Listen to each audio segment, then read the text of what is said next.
Fuck? Oh. Oh. Oh, I lost Fine. Brendan on video. Oh well. I'm not resetting. I'm Okay, just gonna there we go. deal with it. Okay, now it's at least working. Sorry, y'all, you missed the recap. We defeated a Death Knight last time. We're in the Shadowfell. There you go. Yeah. Shadowfell lovely spookiness! recap. Spoop. Boops. Which All Shadowfell right. spooks is sort of this campaign in many Yeah, basically. Yeah. It's we're back in the Shadowfell. Wild times in We're Shadowfell. renaming it Shadowfell Yeah. Spooks. Yeah. All right. Ooh, I almost deleted the wrong page. God, Please it was don't do almost that. there. Yeah. That sounds So like there it would have was been a bad thing. the general sense that you got was that there is what appears to be sort of a large body of water to the north and east, and that northeast was the general direction in which you needed to go to wherever it is that the Aiden's mom is currently residing. But time and space are funny things in places like the Feywild and the Shadowfell. And as you are making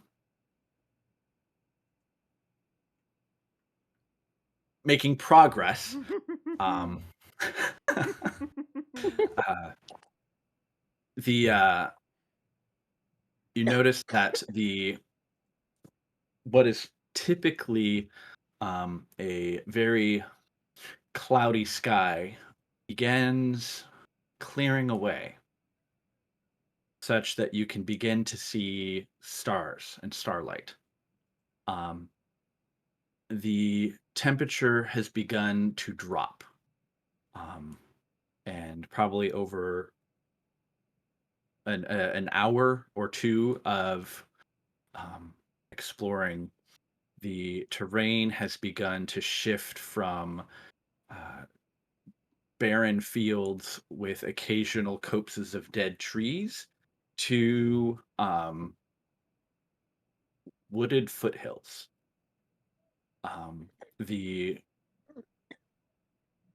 landscape has begun to shift to be tall pine trees, um, dark with bits of snow, patches on the ground. And as you continue, you find yourselves uh, moving through a snowy landscape of hills and trees. Those of you, so I would say anyone with proficiency in history, if you'd like to make an intelligence history check, looking up at these stars, um, you may begin to actually notice something as the clouds have cleared away and the crunch of snow under your boots. I'm going to assume that at some point you all have plenty of cold weather gear, and because you have a bag of holding. So, but you'll need to deal with that. I don't have proficiency, but I was actually going to ask specifically to look at the stars. While you were narrating that, I don't know if I can.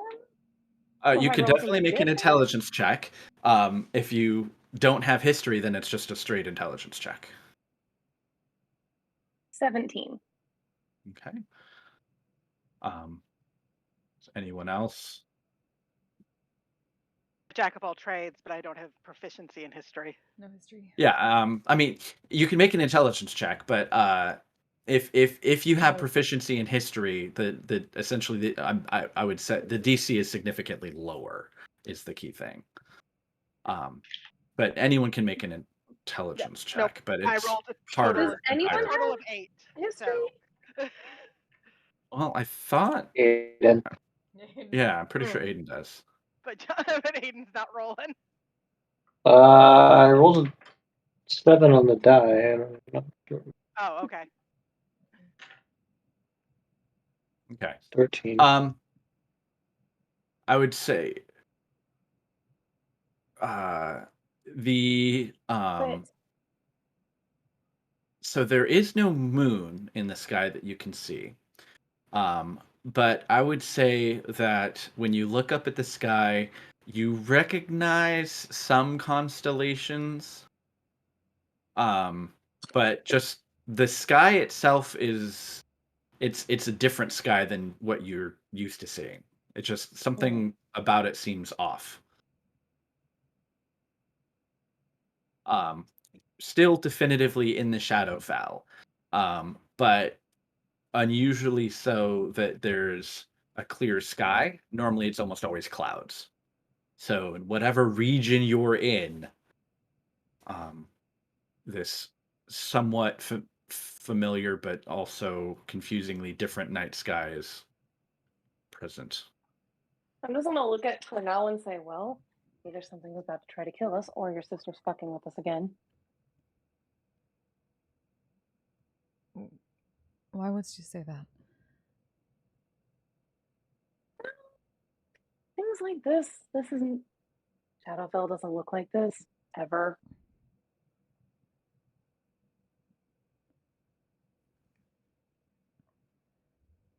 I'm not saying How- fuck with in a bad How many times have way. you been in the Shadowfell besides the ones? We spent a long time here. In one particular area, it is weather for a very large plain. Yeah, I guess. Seems weird. I mean, we just be cautious, which we probably should be since we're in the Shadowfell anyway. Huh. Yeah, I would hope so. So keep an eye out for anything weird and go from there. Unless Phyllis, Everything's you have a weird here. specific. Let's say anything No, weird is I'm pretty just broad in saying. the Shadowfell. I have no intention of believing anything Everything's weird. otherwise for that. Simply not casting blame immediately. No, I said I didn't mean fucking with in a bad way. I think Purnell, where like pauses and considers this. Perhaps might be a little bit of language use that doesn't always translate. Just think that are indeed. And we continue to venture forth until we see something of note. Oh. And spend as little Speaking time of here as which, possible. when you sort of say, we'll keep going until we see something of note, Wuria and Elias both twig to maybe a sound or motion, but something off in the distance behind you that was not the natural movement of a slight wind or some branches in a slight wind. Something that's where sort of like gestures to sort of. We were in like a sort of an area with trees, right?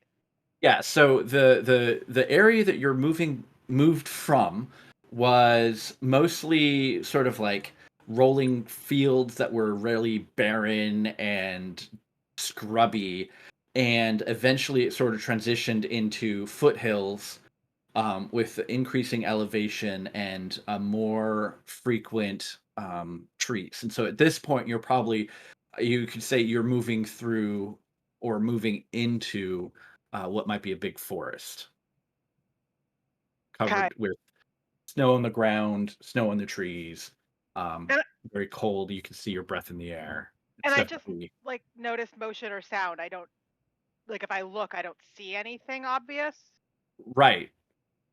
It's more like something on your periphery, because you and Elias are both so dang observant. You caught something that just caught your attention, Mhm. and it was the motion. It could have been something like an animal or a creature of some kind, but it was specifically not like, the motion of like a tree moving in the wind. It was something. Okay. I'm gonna start focusing on a primeval awareness. Okay. Yeah, it's gonna take a minute to do. Yeah. It takes time. Stand guard Okay. for that. Bring out blades. Just hold All on. right.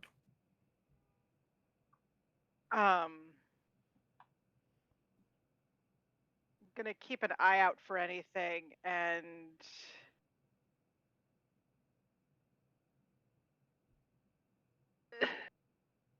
if Velis is pausing to focus on a primeval awareness,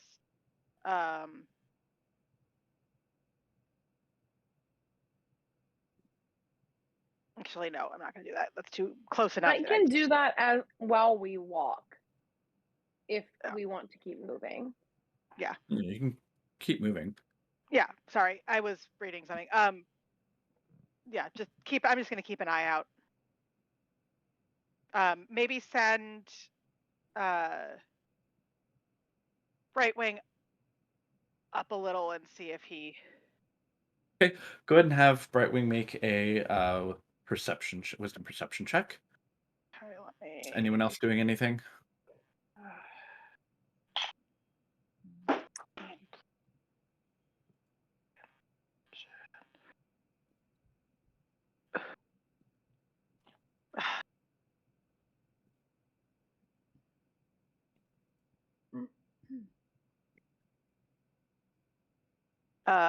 That is a 16 for Brightwing. Okay. He flies out, does a couple of passes, and reports that not only is it terribly cold, but it is also terribly boring here. There's All right, not And enough there's murder. Don't absolutely jinx us, nothing jeez. out in murder. All right, come back. You can sit in the hood of my sweater and be much warmer down here. The last time he complained there was no murder, that giant gloom stalker showed up.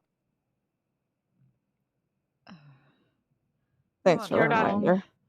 Not wrong, but I also think the giant gloomstalker is probably why we don't want to keep him up there too long. Just keep an eye out. He's still technically. What You was that? broke up, John. He was still technically correct. I Mm. don't think he's going to be murdering gloomstalkers. Fair. So there doesn't seem to be any other disturbances. Nothing comes out. Nothing else seems to make itself known. And Velis, your primeval awareness is searching. It's just aberration, right? Mm-hmm. Okay. No aberrations at all. Cool. At least nothing. You can concentrate longer and continue to expand it, but at least in the immediate region, there isn't anything. Yeah, more of the Why same do I that feel it has concerned? Yeah. been. Because But, there's been way too much of that. Mm-hmm. In that case, I mean, in we the most need to Shadowfell, rely it's on your eyes. He can different area. a bit more than normal. All yours. Okay. Are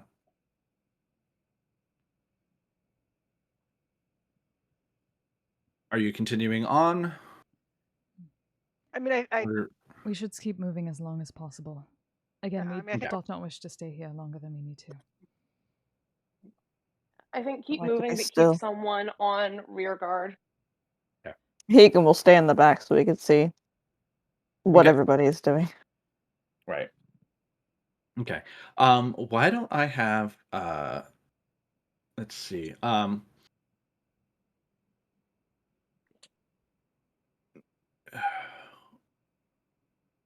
I'll have whoever wants to, whether it's as a group, or not as a group, as a pair or someone helping someone else, but just make a survival check as you venture into this forest. I will aid Survival. Leah if she wants to roll it.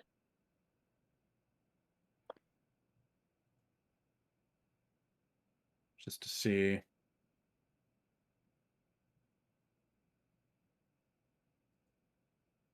Because I know she's good at that. See you there? Muted Hey. in Discord. Moment. Oh,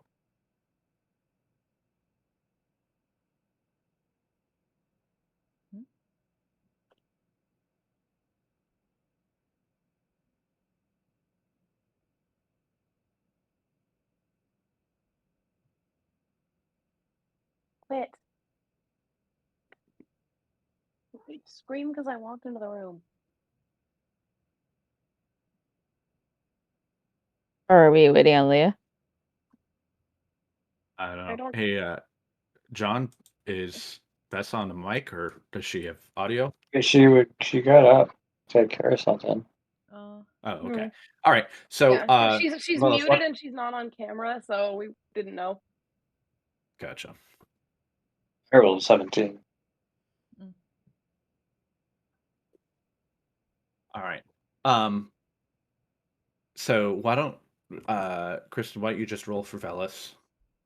I got a Okay. 17 from Aiden, right? Aiden has No. survival? Yes. Okay, Aiden's Oh. got it. Okay. Okay. Good, because I rolled real bad. Sorry, you All cut right. in and out a lot, John, so it's a little bit harder. So I don't know how much time Aiden has spent tromping through the wilderness. I have But I would proficiency actually in survival. You have proficiency in survival. Well, so here's the thing: as you tromp through this forest and keep an eye out for potential dangers, creatures, or natural phenomenon that may be a danger, I would say that something about this walking through a snowy forest with a starry-filled night sky, might bring up memories of traveling in the mountains, on would essentially be field training back in the Empire. The West North Mountains tend to be cold during most of the year, and they would get very snowy, much like this. And even though the sky is not what you're used to, I would actually say with that roll, what you can determine is that you're actually looking at the night sky. Some of the constellations are out of place. Some of them are missing. Some of them are, there's ones that you don't recognize. But what you realize is that it's actually the same night sky that you might see from most of the Northern Empire, but mirrored. And it's using that you can actually sort of guide to the party to what looks to be a break in the trees, and when you approach it, it seems to be a road, mostly covered in snow, but on occasion you can see where the wind may have blown some of it, and it has sort of built up into a snowdrift and exposed, not necessarily like brickwork, but packed earth and occasional cobbles. And the road, basically, you kind of come up to it at an angle, And it heads roughly north and northeast, higher up into the mountains. The body of water that you had seen before, from far off, and the landscape that you had seen of like the slow, gradual plains, is nowhere really to be seen. When you look back behind you, what might be like down the mountain, or down the foothills, it's just wooded forest and low hills, kind of as far as you can see. But the doesn't Aiden have like a really high passive investigation? Yes. Yes. Okay. So what I 21. would say, yeah. So it looks as if there has been regular snowfall. It's not snowing right now, but it looks as if a wagon may have passed this way not too long before on this road, so it's used.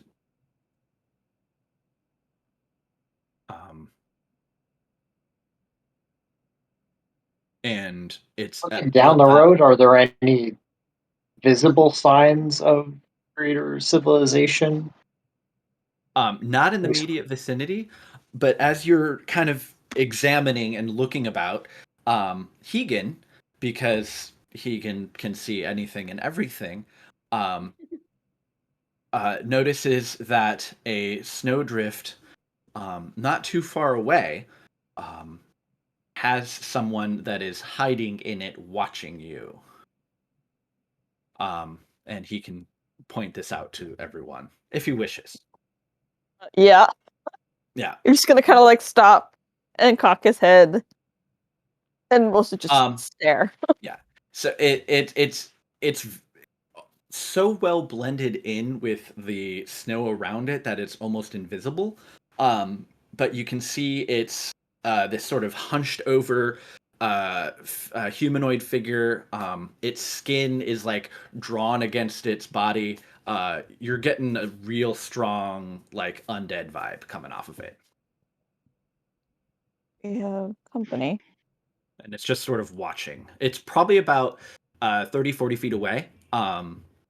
By kind of between between some trees. The road is like the thing that makes it particularly distinctive is that it is a wide break in the tree line, that continues in both directions. And so you can, as everyone's looking around while Aiden kind of investigates the area, you see this undead creature lurking in the snow that seems to be potentially it's just watching at the moment, but it's unaware that you've noticed it, at least. As far as I can tell, not any others, but at least company of one.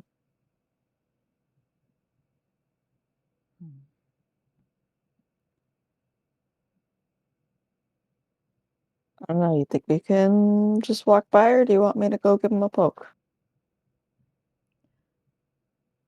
Maybe someone who's better at it can get a ping for if there's more of these things. I was gonna say, can't Pretty sure Elias? Leah or Elias can do it. Yeah. One of them can. Right. Yeah, I was like, I feel like we have people who are good at undead detection. Yeah. Does Elias have? I don't know that clerics have detection. I mean, I'm sure Unless there's he a has the spell spell. prepared. I know he Right. used to. Yeah, he might not anymore. He did before. Yeah, I don't know if he There's does detect now. evil and good, which is a thing. At least, but... You haven't had a chance to get a full rest since entering into the Shadowfell.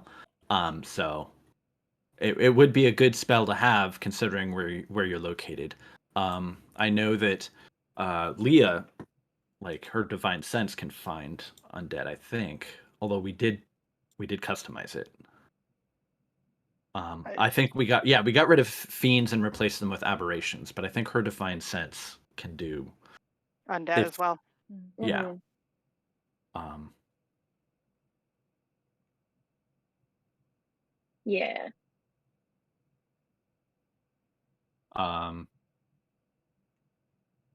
I'm just gonna say that she does use it. She's got plenty of uses left. But until Bess is. She pasted it in the chat.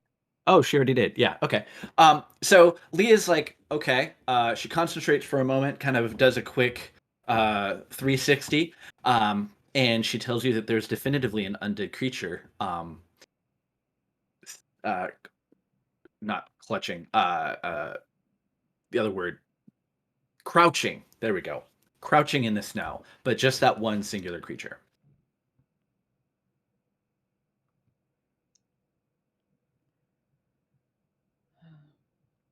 My curiosity is gonna get me killed eventually. Just one. Just one. Yeah. But what is he hiding from? It is hiding It's a step above hiding Minion. along Definitely the road. watching you. It's so you Not that you hard came to up put on the pieces road, together. and it's on the other side of the road, kind of opposite the direction that you came from, back down the road a little bit rather than up ahead. Well, why don't we find out what the hell it wants? Well, Brunel's gonna step So up you and just do call want out me to to go it. poke it? Show thyself. I didn't say poke it. Like 30, Oh. 30-ish feet Oh. from us. Brunel's It just going is to walk 40 up. feet away. Keep the blades down, but call out in that direction. Sure. Show thyself. As soon as you call out, all of you can see like a bit of burst of snow as it pops up and then immediately turns around and dives into the snowbank that it was mostly hiding in. I run Face it? straight for it. Okay. What is your maximum speed through difficult terrain? I don't have anything that helps with difficult terrain Because once you anymore. move off of the road, you kind of start shifting into deep, heavy snow. It's very light and fluffy. So Velas starts running, and he's like having to No wade Legolas. knee deep, I- and then thigh deep, and then eventually it gets to waist deep because he's not Legolas. Yeah, so base speed before it would get halved, maximum would be 90. But if I knew that it would be really deep, Yeah, you I would start taking a probably- couple of steps, and it's like, oh, this is really going to slow me Yeah, down. So just if you want to do something vroom. about that, you can. Broom. And I grab the broom. I guess Okay. he probably could have jumped. Sure. What's the max speed for you on that broom alone? The broom is 50 feet. But I don't know if I can use actions to move fast because if it Not really. 150. Yeah. So you take off, and this thing is burrowing through the snow. You've probably all seen Bugs Bunny cartoons when Bugs rapid burrows through the ground, and you see that little pile of dirt being left in his wake. This thing is like that. It's just leaving this sort of disturbed bit of snow, but it's faster than you. I will hit it On with the a broom. mind sliver to try to slow it down. All right. Go ahead and make an attack. Oh, is that a saving throw spell? No, it's a saving throw. Oh, of course it is. What's the save? Question. Intelligence have to 16. Do you have to Do you have see to the see target? Because you Oh, can't see the yeah. target right now. Yeah. Okay. Okay, so you go out, you take off chasing it. It is gaining distance on you, and you do not have enough speed to keep up with it. Is this really worth it? Don't go too If it far, brings its Velas. friends down on us, it is.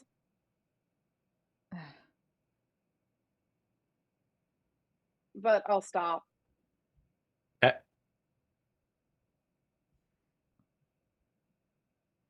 Okay. So, Um, I lesson, think don't Gus is trying to type something. tell the hiding undead that you know it's there. Just shoot it. how much or how many misty steps can you do? Because it was more than 30 feet away, and it has a very high speed in snow.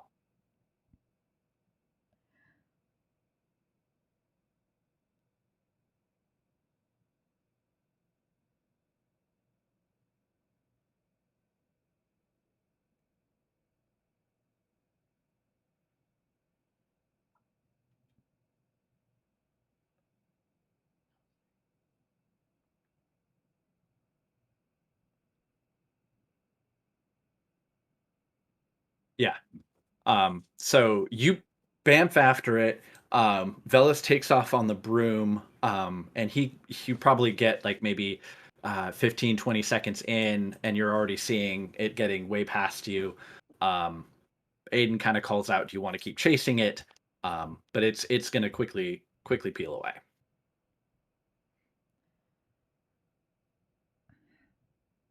Let us simply move Well, as that was well weird. before it returns and comes back to find nothing. Let's just keep going. We Oh, cover I our tracks guess. as best we can. Um, Gonna like remove a Use the broom to cover our tracks. Sweep up move- behind you. 101 Dalmatians here. Pull out that old shoulder cape and just use it to like pat down. Right. Moving along the road, you do get a bit more speed because you don't have to actually tromp through deep snow and uneven terrain, and so you're able to pick up pace quite a bit. Um, and I would say probably not much more than maybe like 20, 30 minutes. Um, you can hear uh, distant sounds of I would say it sounds like a chase.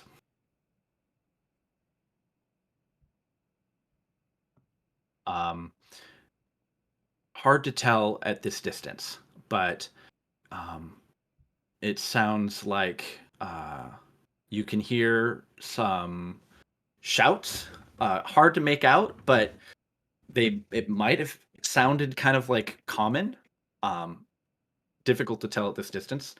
Um, and then occasional like high pitched, raspy growls. Sounds inviting. Um, but based on the noise, it's getting louder and it seems like it's getting closer.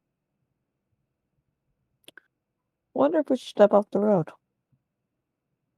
Is there anywhere we could sort of be out of the way? There are snowbanks and trees all around. So it'd be Okay. very easy to step off of the road. Is it our time to and- burrow and hide?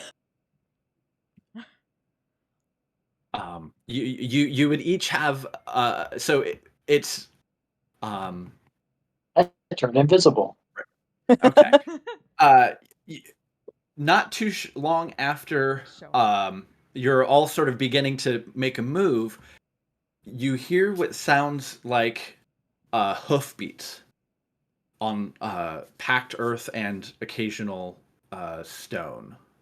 So whatever it is seemed to have gotten onto the road and is now coming closer.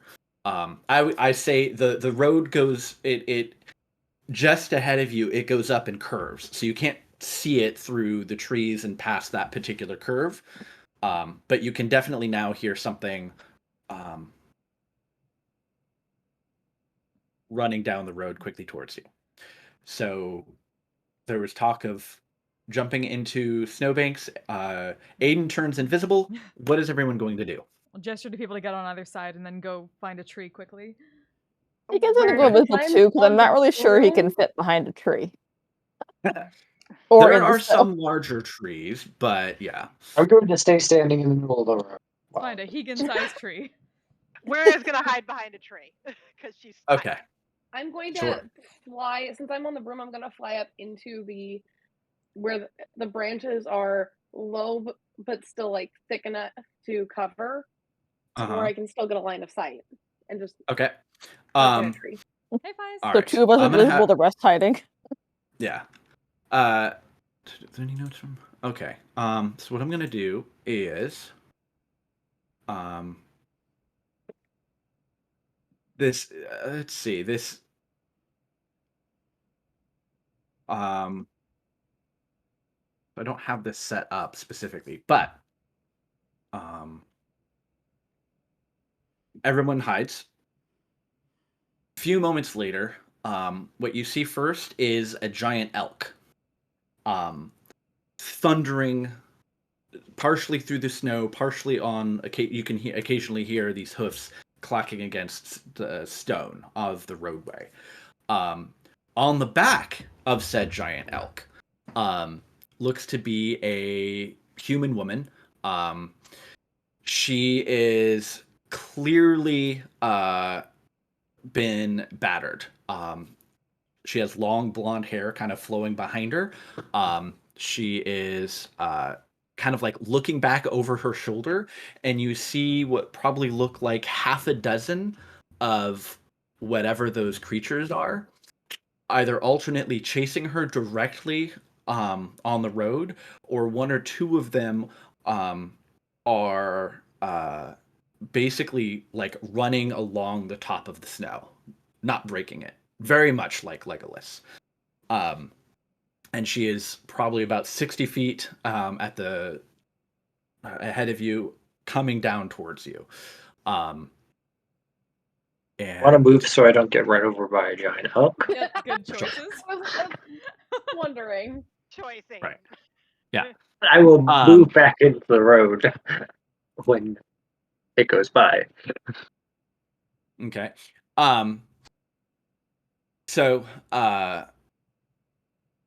right about when the figure on the elk is coming close to you, two of them leap up and basically tackle her off of the thing, and they kind of all go crashing into the snow immediately next to you. I wanted to she's clothesline one of them as it were by. that I would say you could totally do that. And then because there's a whole group of 6 of them. So they are completely unaware of your presence. So you definitely have advantage on that attack roll. I'm basically just sticking my arm out and letting them run it. Oh, like literally just clotheslining. Yeah. Yeah. Okay. And then just Go ahead and make immediately a- become visible, like, ta-da! Right. Go ahead and make a strength athletics check. Hey. That's a 23? Yeah. Okay. So you step to the side so that you're not, completely bowled over by the giant elk. And I would say instead of 2 of them tackling her off, because you basically clothesline one of them, and it's now that you're up close to it, this thing is clearly undead. So having its head snapped completely back, it collapses, but it doesn't kill it. In fact, it actually, I'm going to consider that an attack. So is that improved invisibility that you have, or regular invisibility? It's just regular. It's Okay. yeah. It's just So- it's at will regular invisibility. Okay. So you clothesline the thing, and its head snaps back because it was moving very quickly. Its body does 2 full rotations before it lands. Of course, because its head is conveniently snapped all of the way back, it sees you apparate into the air. It's upside and it lets down, out but its this head is still right side up. exactly. And so it's basically like it does that whole horror movie up on its hands and legs upside down, and it lets out this raspy howl that is kind of what you had heard before, and I would say basically lunches for you. And I'm going to Once more need to the I guess everybody you to guys roll aren't any initiative. smarter than the Death Knight. Fucking Yeah, go. the moment they say that, yell, run in there, shit. Let's go. Yeah. Oh, that's a classic A Zealous fucking- initiative roll. Oh, right. jeez. And Okay. plus. Let's see. It's been a while. I should have gotten 6. Okay. Why am I so bad at rolling initiative? Because I need to. want to be good We at all it. are right now. Okay, I need to give everybody turns. But hold on, we're still on the splash page, so I'm gonna take us to Need to go to a mappy page. a mappy page. Yes.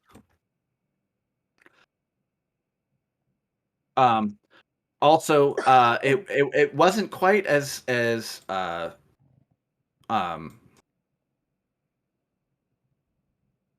right. Oh, okay, cool. Wait. Does everyone have no, you don't. The turn order that I'm seeing is an old one, so I need to give everybody new turns. All right. So there are 6 of these undead creatures.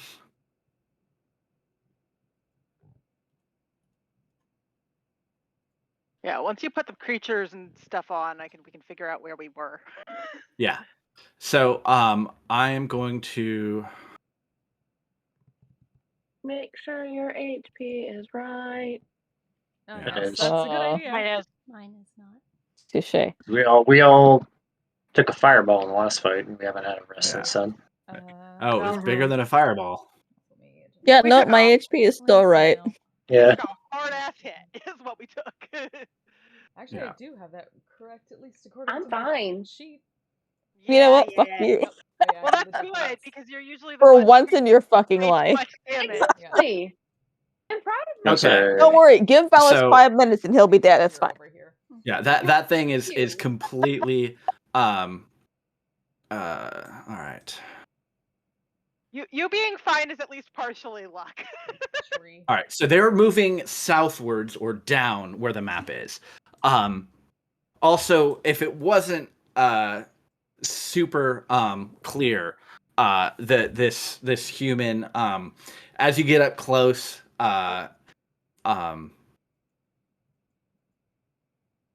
if you don't see anybody immediately, but as you're getting tackled, Juniper, you see this human basically appear out of nowhere and just clothesline one of the creatures that was about to jump on you and Tackle. tackle you. Unfortunately, you had been tackled, and you're currently prone on the ground with one of these things on top of you. But bursting out of the snow are at least a half a dozen other humanoids who all look to not be on their side. Okay.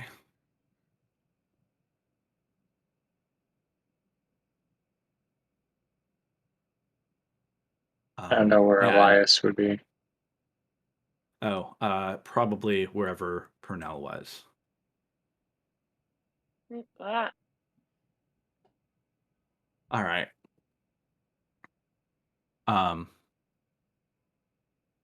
Okay, so I am going to. This one is prone. All right.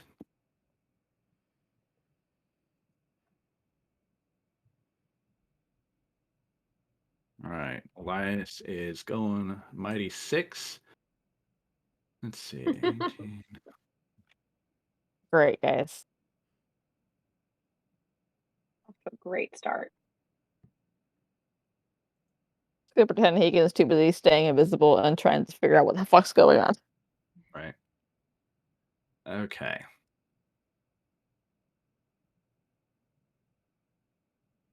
So these creatures, that elk was moving very fast, but these creatures were moving almost as fast, if not faster. And they all seem to be like sort that. of strange, feral, undead humanoids that are, that I don't know. It's difficult to tell what they may have been at some point, because now they're just all like stark white and they actually look like they have patches of ice, almost like shards growing out of them in different places. But yeah, as all of this begins to happen quickly, Wuria is the first to act. So there are 6 of them, you said? There are 6 of them, yes. Okay. So I'm going to... I'm checking what my spell slots look like real quick. Okay.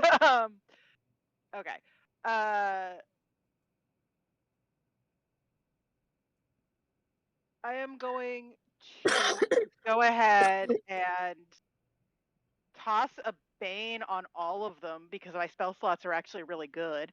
Hi. So that's a DC 18 charisma save for these gross kids. Okay. Let's see here.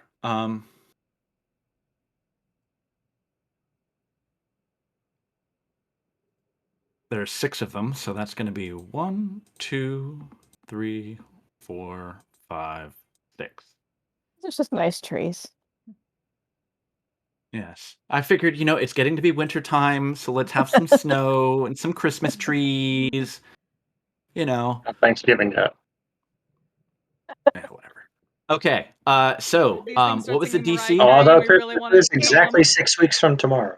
Okay, they all fail because that's apparently you have all learned to always take saving throw spells rather than attack spells because your DM can never make a saving throw ever. We're smart after how many years? Whereas had Bane since level 1. Yeah. So I'm not even gonna mark them because they're all baned. Okay. They're all just Baned. Fucked. Okay. Yeah. They all have like little sparkles kind of floating around them that are like very distracting, and it's like, What are you? right. Okay. Bane. And since I know these things can hear me, I'm Oh, going they to use definitely can hear you. well, I know they can because they responded to sound. They did. I'm going to use undeniable logic. And on the one that, let's do one of the ones that's around Aiden. Okay. So there's one that's on the ground, prone. Okay. That's all like weird and twisted. All of the other ones are sort of like actually, I'm going to say that they are all they all have the surprised condition because none of them actually expected, a bunch of people to show up out of the snow. So attack rolls have advantage. Nobody expects to clean up. To run It's like, into Oh no. an invisible clothesline. You just said an assassin rogue's favorite words. But there is one that is actively grappling that human and is literally on top of them and snapping at them as they're like trying to push them off. Maybe I'll go with that one. Right. It is a intelligence saving throw DC 18 with my bardic inspiration. Nope. Oh wait, yeah, okay. So it fails that, which means it has disadvantage on the next saving throw it makes before the end of my turn. Okay. And then it also takes dice 7 psychic damage if it can take psychic damage. It can take psychic damage. Good. You like to throw enemies at me that can't, so that's what Well, I mean, aberrations. Yeah. there are certain types of aberrant creatures that well, I mean, you can deal psychic damage to them. It's just not a good idea. Before the end of your turn or your next turn? It's before the end of my next turn. Okay. Because I was like, that's a little weird because you already used Bane and now you're using this. Yeah. End of my next turn. I don't think I've used undeniable logic before, but it is a. What is this? What is this? Use of undeniable logic. How does Wuria use undeniable logic on this Other strange ice? I feel like she looks at it and just sort of goes, well, that's not very nice. That is undeniably logical. That's true. I mean, it's not. And very arrogant. Oh, you're roboting hard, John. And so that is my turn. I'm gonna stay where I am. I'm not giving your laser pointer out. Okay. That is my turn. All right. Juniper. Things had gone from bad to worse. And you are low on resources. You haven't had a good night's sleep in you don't know how long at this point. And for a moment, you were almost wondering if you had been sent to the right place, because you were staring at the posse that had been following you. This one, while it is still like trying to get at your throat, it seems to be like distracted almost and like snapping at you, but it's like snapping it, not quite in your face. And it seems like it's going to be a little bit easier to get out from underneath this. That is your turn. What do you do? It's currently grappling you, by the way. Yeah. So your speed is 0, and you can do a strength athletics check to break free. You could use a dexterity acrobatics, or you can continue to let it grapple you, and you can just do something to it. Could I do a vocal somatic spell? Yeah, your hands are free, yes. Okay. I'd like to cast Sacred Flame on it. Okay, that is easy enough. And that is A dexterity 18 saving throw. Okay, now it's going to have disadvantage on the saving throw, because of Wuria's spell, and it's also baned, so it's got an additional minus 1d4 on top of that. So it gets a. I'm not even going to roll again because it's not going to roll higher than that. So 4. That will fail. It will fail. All right. So, what does Juniper's Sacred Flame look like? It looks like a little jellyfish that bursts into flames. Aww. Okay. All right. So this flaming jellyfish just kind of splashes all over this monster. And how much damage does that inflict? 17 radiant damage. Okay.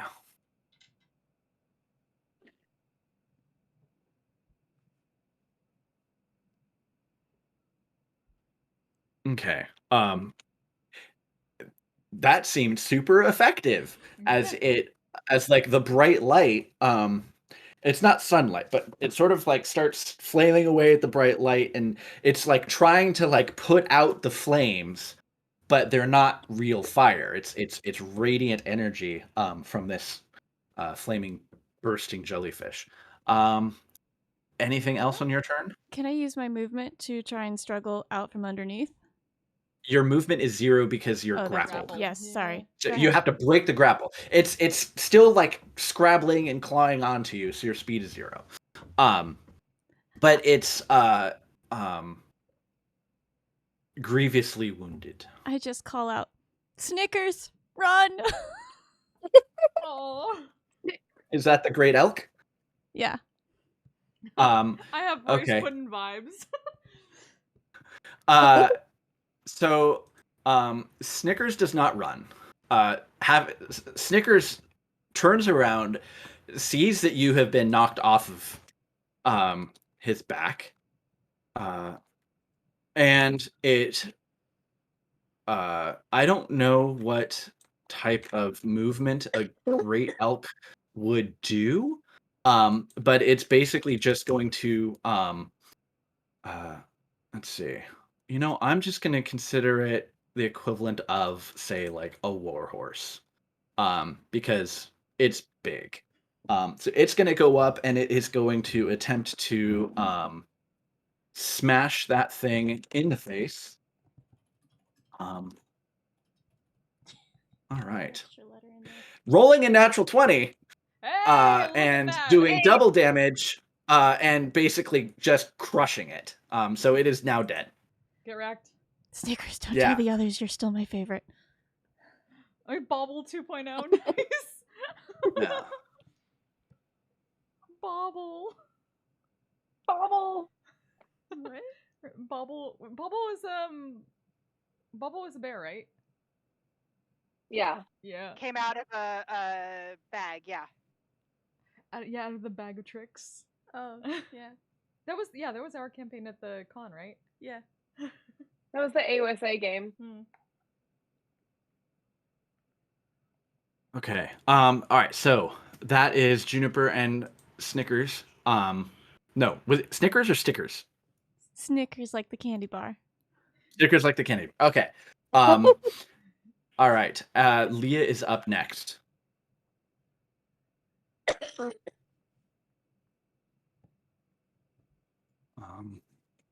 Not getting any text. Does this work? Can you hear me? Yes.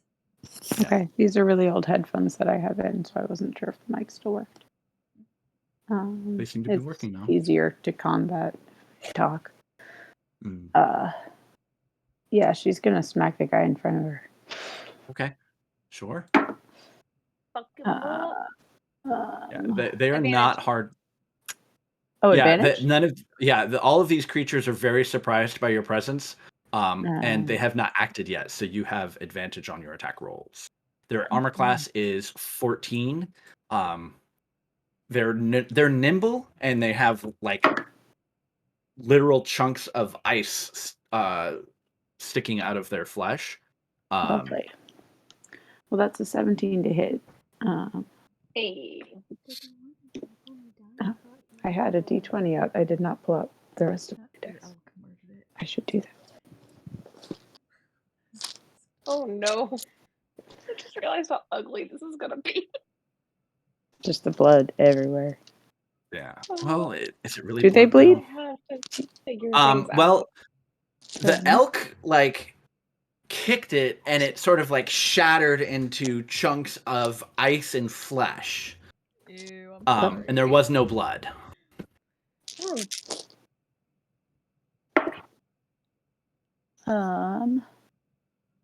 That is 8 slashing, and I'm gonna throw a smite onto it because Okay. undead thing.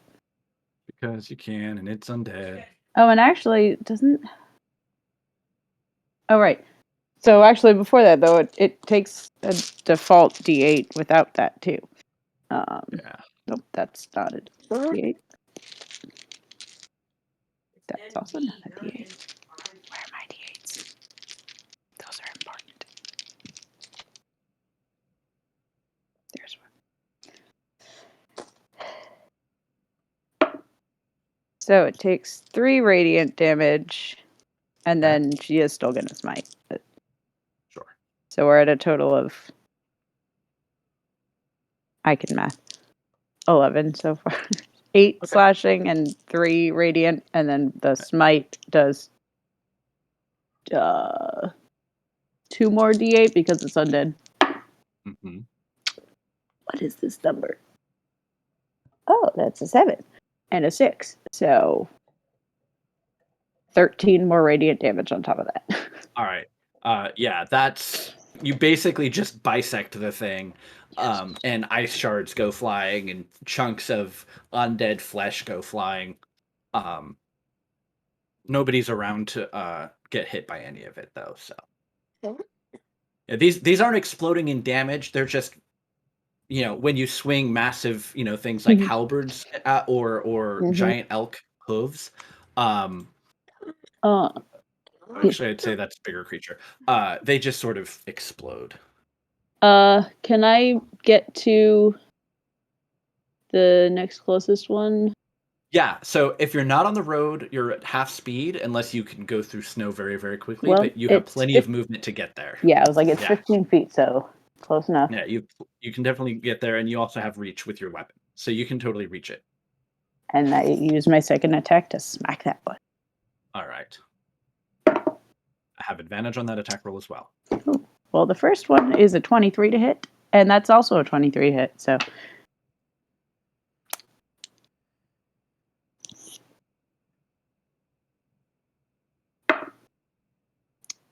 So that's 10 slashing plus 2 radiant. I forget if that one had already taken damage or not, or it's about to. Should we let Velis get the It satisfying hasn't taken killing blow? damage yet, Yeah. but yeah. Velis is like, you can see him. He's like crouched. Yes. I He's will about- not he's steal about the to move. killing blow from Velis. I will Sure. let Velis have his glory moment. All right. Because you're also flanking now, even though you already have advantage. I don't know.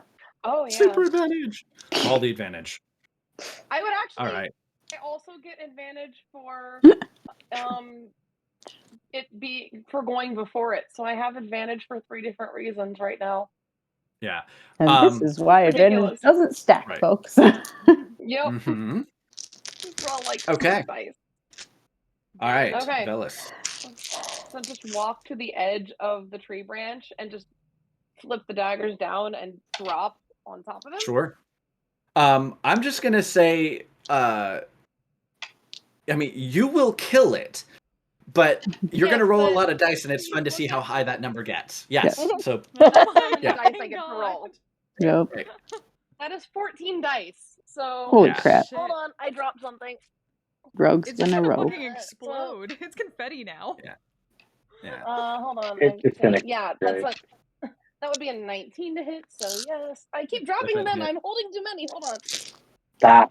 Okay. It's nothing but confetti. I like to think that Leah just makes a subtle, like, Oh my look god. up towards where Velis is, just so that Uh-huh. the undead can have the unfortunate moment of looking upward right Watching. before his death just comes crashing down on Yeah. him. 15, 20, 26, Need a calculator? 28, 29, 30, 36, 42, 45, 48, plus 6. 54. I don't Wait, think that did That it. forgot. was Hold on. No hold kill on, like hold on. overkill. exactly. 56. 61. I Okay. forgot about the lightning damage. All right. I was gonna say you're not using the dagger of venom because they don't take poison damage because they're undead, but No, they it's they, the they will Cracker's take. Bite. I don't have the dagger of venom anymore. Oh right. Mhm. Yes. So yeah. So what does that look like as you come down? It looks up at you at the last possible moment, and then you inflict more damage than twice as much of hit points it actually started with. So both daggers down, Uh-huh. and just like they sink into the shoulders, like right above, like right by the neck, and just basically rip its entire torso straight apart. Gotcha. Yeah, so the force from the jump, you tear through not only its undead flesh, but you're like slicing cleanly through that strange, like, rime frost armor that it's got on different patches of its body. And while it wasn't quite as like a spectacular explosion of Gibbs undead snow creature, the force of it basically just drives it straight into the ground and just disappears into the snow. Yep. So then walk up to this one Okay. with the remainder of my movement. Uh-huh. I'm gonna hit it too. Sure. It's my bonus action. Actually, no, I don't have to use my bonus action for that. No. So that's a natural 19. So that's gonna hit. Oh, wait. No, never mind. I lost that. Yeah. Because I would have gotten a second attack, but it exploded, so. Or a third attack, I guess. Right. So 7 damage on that hit, and then I'm going to use my bonus to dash just to get the 1 extra square to flank with Aiden. All right. So I was gonna say that all of them generally would be considered surprised, except for the one that did manage to tackle the woman off of the elk. Except Snickers obliterated that thing with a hoof to the face. So at this point, they can now take reactions and whatnot. But I don't think they're gonna get that opportunity. Pernell. Okay, get Steb. Bonus action gonna light up Wait, Runacell. their turn. Yeah, that was their It was surprise. their turn. surprise We have reached round. their turn in the initiative. They are no longer quote unquote surprised. Surprise. Yes. I am dumb. I'm tired.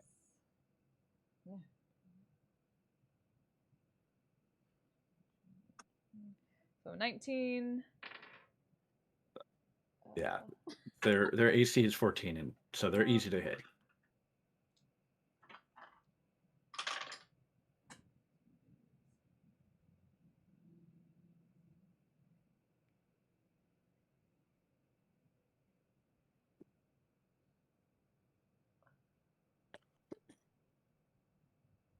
So 12 slashing and 3 radiant for the first one. Okay. Second attack is a nat 1, so never mind that. And Even with advantage? oh fuck! Right. Wait. Oh wait. Is it no? No, Surprise they're no round's longer over. So surprised, yeah, yeah. second one. Well, is- I mean, there is no surprise round, but they're no Yeah. longer surprised. Their last condition one is still down. hits at least. Okay. For another 14 slashing and 6 radiant. All right. That is enough to slice them up. Yep. And then just gonna quickly move my movement to get over here. Mm-hmm. There's one that's prone, that's giving the stink eye to Aiden, and then there's one that's hurt that Yep. Velis is flanking. But I have no more attacks. Oh, okay. All So I right. use my bonus action to light up the blade. Gotcha. Aiden. Did the one take actual damage from? Being clotheslined. Oh yeah. It took Truck. significant damage, but it's an undead creature. So, as Abria Iyengar once said, only the last hit point matters. Cool. Well, I mean, I'm going to expand my sword into a great sword, and this heavy weaponry seems to be fun. Mhm. And we're gonna just I'm gonna swing at the one behind me first. Okay. The one that's standing. Yeah. Okay. That should still hit, right? Yeah, that's plus 12, so 14. 18. Plus 12. Yeah.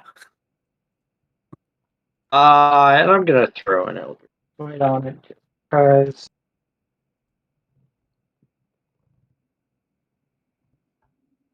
that is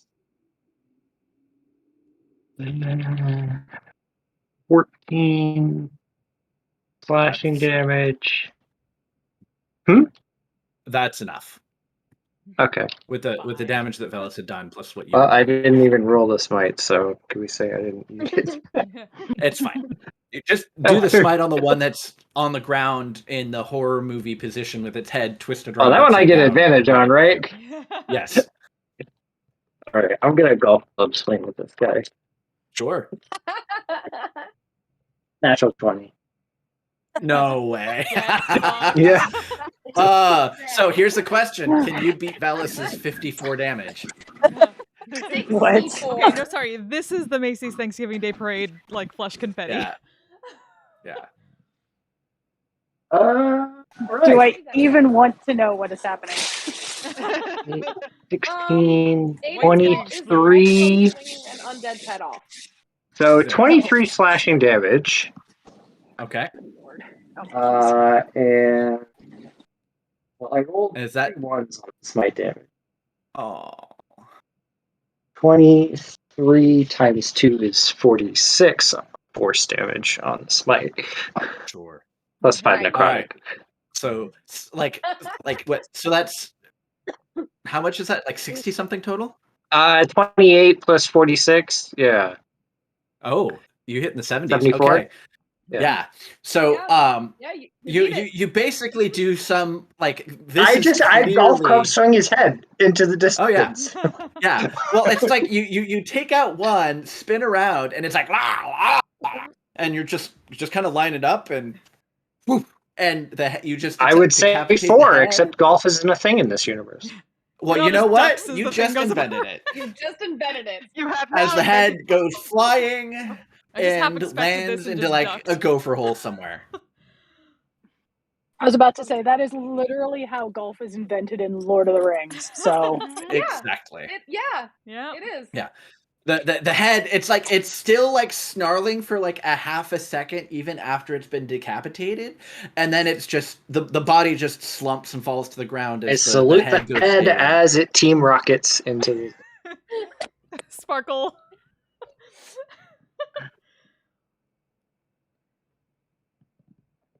Oh, that was exciting. I just look at all of you and I grin really wide and I was like, wow, you beautiful humankind people. Thank you so much. I guess he can drop visibility now because he literally did it the entire time he was just watching. Watched. Hello? Who are you? Juniper Kakansanobly. Well met. You can call me Junie if it helps. Oh, okay, I'm Wiria.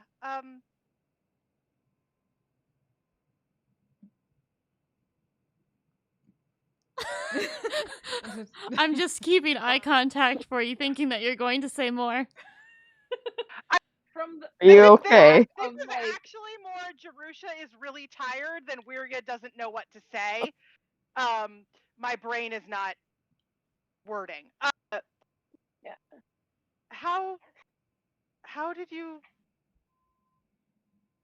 end up here? I don't think we expected, well, I arrived on Snickers. Well, Snickers yes. is the out- I think the question is, are you native to this plane? She kind of looks around. She looks up at the stars. No, not this one. First Are things, you- and Riddell's gonna walk over, put away her blades on the way, and reach out to help her up. Oh, thank you. The ground was getting cold.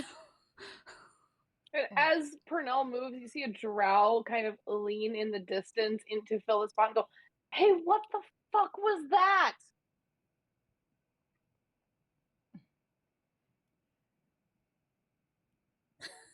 Like looking back at Bel's, like I feel like we're both looking at Bel's, like, who are you talking to? Just gesture at Juniper and the very large elk. Oh, well, I don't know. Snickers kind of works on his own. But that was really cool. Is anyone hurt? No more. Not from this. No more than I was before I got here. To be honest, I'm impressed that Velas has survived 2 separate fights without getting mauled. It's true. But Hey, fuck look, you. some of Because you. the fights were over in 1 round. So some of you are a little beat up. You could say that. I think Literally you're the everybody worst but off Velas. here. That thou art as well. Well, I'd like to offer something for your help. Would you like to go to my magical place? That Your immediate What? look of worry. Inside check. Likewise. What is your magical place? Are we having spell time? +0 to that. Crap. 15, I miss 20 Dawson. 22. 10. But for the record, I don't trust it. Do you want me to roll persuasion? Oh, it's definitely don't need to roll against one another. We're mostly just But, trying to figure out are you being legit What or is is- this a weird thing we know about? Well, as a holy woman, I have a magical place I can go to, and I can bring all of you with me. All right, maybe lead with the holy woman thing next time instead of. That just sounds like you're planning on killing us. Wait, Elias is. did you think it was so- something else I was talking about? We have not heard anyone referring to something as a magical place besides spell time and looking back at the line. Look, let's just say most of us here aren't as innocent as you seem to be. There is a shorter, dark-haired human man, who's kind of still taking in the scene, and he seems to be standing there with his head cocked a little bit. He's kind of taking you in, and he seems to take note of your shield. And since Maggie isn't here to actually for me to message for her to say this, I'm going to say it as Elias. He's like, I'm listening. I'm so- just muted because I'm driving. right. Exactly what kind of holy woman are you? I don't recognize that. And he points at the shield. Anyone have proficiency in religion besides Elias? Or actually, does Elias have proficiency in religion? I Or think history? he does. Yeah, He does not have history. I think He's he does not have Westcott. Come on. Right. So anyone with proficiency in religion or history would not recognize the large insignia emblazoned across Juniper's shield. It is basically two faces, masks that are looking in opposite directions. I realize I- we just met, so it might seem uncomfortable to go to my magical place, but it is an offer, and you will feel better afterwards. Please and refer to it as something different. God damn it, Amanda! you kind of see Why her, do you keep calling it that? you kind of see her crack a small grin, like she understands exactly what she's saying.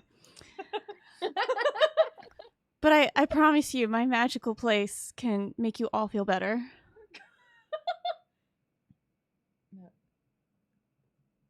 Again, Yeah. what sort of You know what? At this holy point, one fuck it.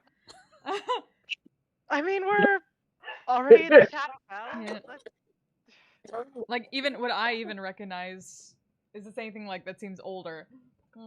No, you've never seen this symbol or symbology before. Like, there's deities and entities that make use of masks in their iconography. One particular one that you're very familiar with, but this is very much unlike that.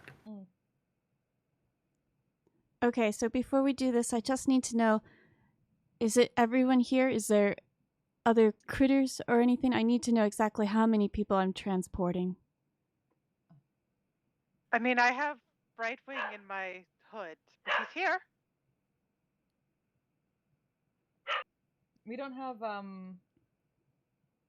your your Phyla is not currently Phyla. here, and you would see her if she was, because Right. she's Right. a freaking Pegasus. that's true. I couldn't... Yeah. All Does right. it count as murder if they're already dead?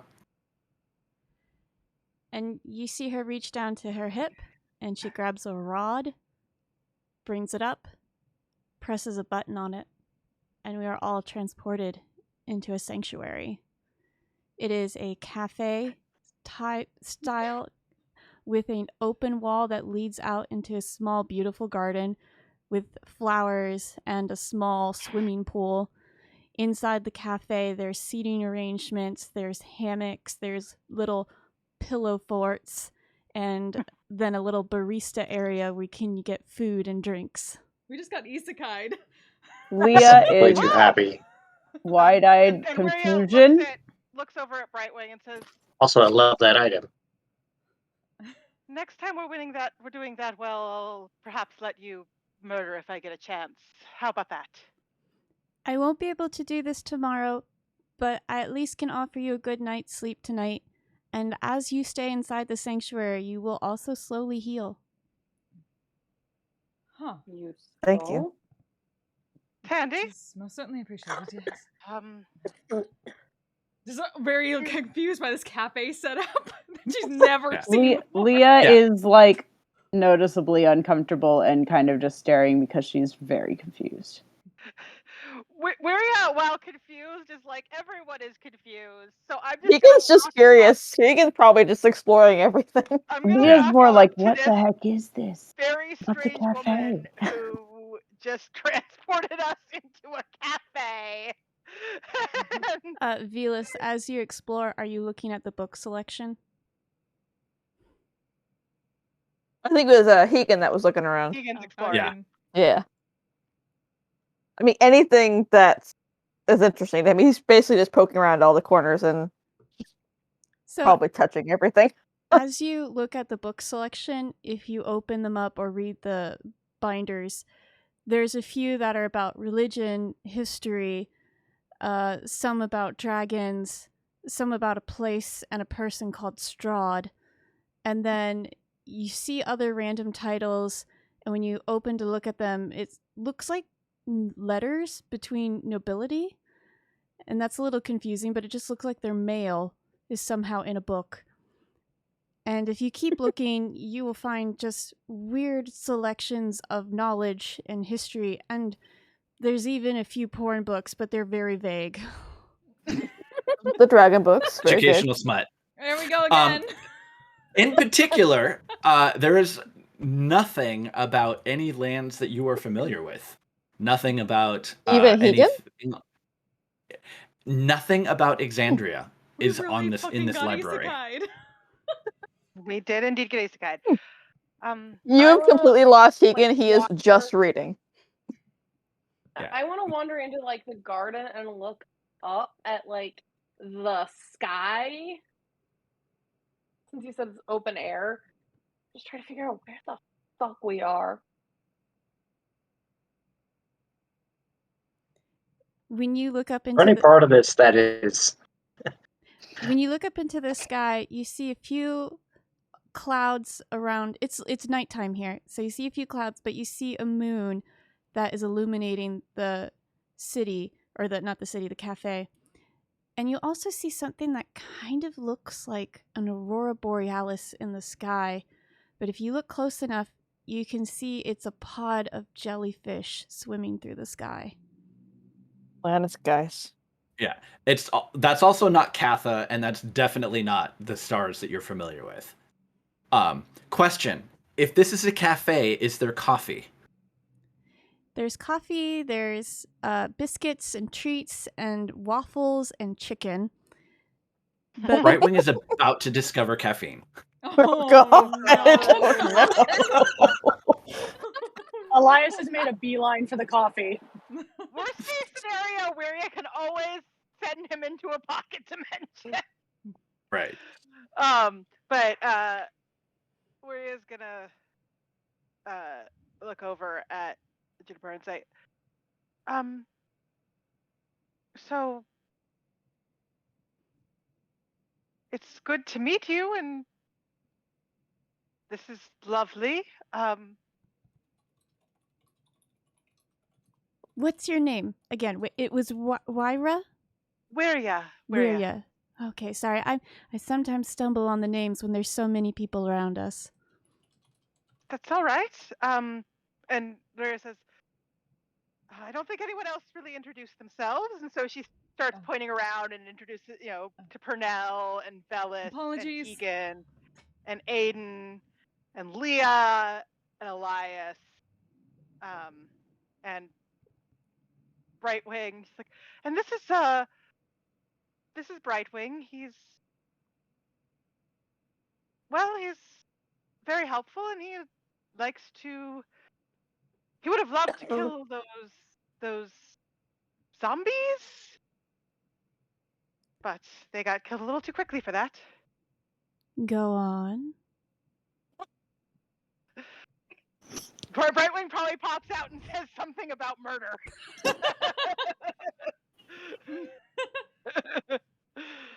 I like murder. I'm not going to try to Brightwing voice. Oh, you're muted, You're Brendan.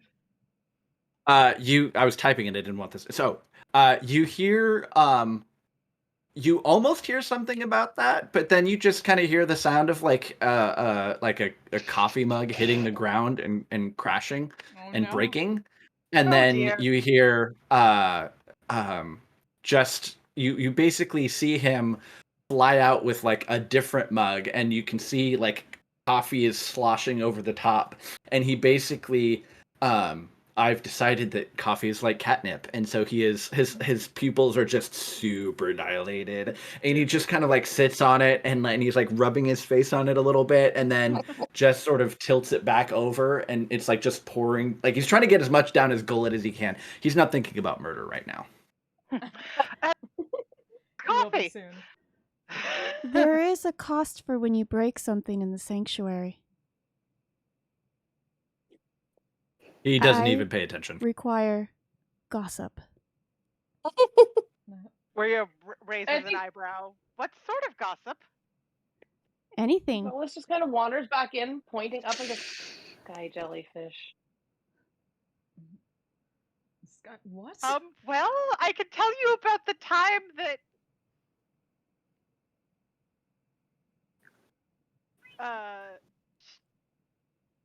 shadow elves were incredibly racist towards other elves. That's gossip, I suppose. Oh, that is gossip. And she starts telling the story of Gordon and the council being, well, horribly, horribly racist towards everyone, including other elves. But basically, there was a town that was run by a group of shadow elves who considered themselves superior to everybody,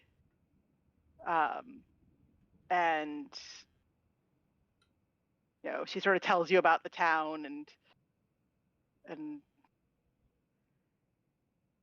They could not speak Cinquenya very well. Yeah. You broke up, Aaron. Basically, from while reading, they could not speak Cinquenya very well. But they thought they could speak it very well, as I recall. They just couldn't speak it as well as you, Pernell. Mm-hmm. So, in this space, you all can take a long rest if you'd like. Well, yeah, but actually, to be honest, I don't know if Hegan would because he's too busy reading. You can skip the long rest if you want to spend all we that time spend a reading. little bit of time looking around. Yeah, I don't know if you can convince Hegan to stop reading. He's probably gonna go to whatever outdoor area, and because it's a little too clean inside for him. Yeah, I would say Hegan and Aiden can definitely clock, like, okay, this is a magical extraplanar space. You've probably been around or seen similar type things. It's not luckily though, it's more like a magnificent mansion extraplanar space, and not something that would explode if you take a bag of holding into it. Yay! Good to know. Because otherwise we it just would have already did. exploded. Right. So where are you going? We're complicated question. And she sort of, Aiden went outside, but she sort of looks at the rest of the group. For someone? Is this a love triangle? Very much no. What? More family issues. Those come all because we of have love here. triangles. No, not in this case. I mean, I think I mean, the out of problem is character, lack of love. the possibility is technically on the table. I don't want to know. I feel like Waria has probably had people make up crazy love triangle stories in her hearing before. And so she's just like, well, that would probably make a good story. I don't think that's the case.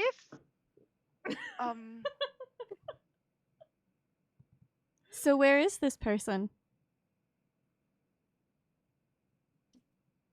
Somewhere in the Shadowfell? Oh, so are you going to see the ferryman? The ferryman? The ferryman will help deliver you to wherever or whoever you need to find. You That just would be have to handy. pay for the trip. This is sounding familiar.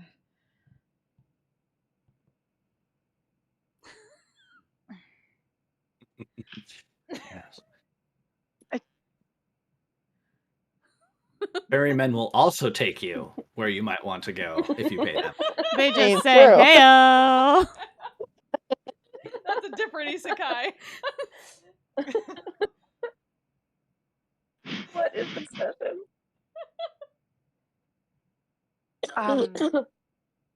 But, well, we know, or at least have strong reason to believe, they're somewhere in the Shadowfell. So we went there to start looking. And not that long after we arrived, honestly, we ran into you. Yeah, it's not the most friendly of places, but it's better than where I was. Waria pauses, thinks, remembers the flesh carpet and the flesh banana, and is like, I can think of places that are worse than the Shadowfell, though not that many. That's the Flesh banana Shadowfell. was in the Shadowfell. No, that was outside. Yeah. That was directly outside the Shadowfell. No, you're right. That was Kalyana-ish. Yeah, Yeah. Kalyana. It was all spooky, weird. At the Shadowfell. Yeah. That's true. Yeah. Right, but it was so It freaking was weird. Shadowfell adjacent. Shadowfell adjacent, yes. It was Shadowfell adjacent, but it was still not technically the Shadowfell, and Waria thought it was particularly unpleasant. Where were you before you got there? I was actually trapped in another realm, and then my friends are still trapped there, and I'm trying to get back. Another realm. Well, like, this is... Okay, so this is the magical place. This is one realm. And then the place we were at, the Shadow Realm, is another realm. And planes. Which plane? You know, it's hard to say when you're, like, a native, and then you go there, and there's, like, different names that people have for places. So I don't understand that very well. Yes, actually. We were trying to take down this person called Strahd, and I got kind of booted out, but now I'm trying to get back in to help my friends.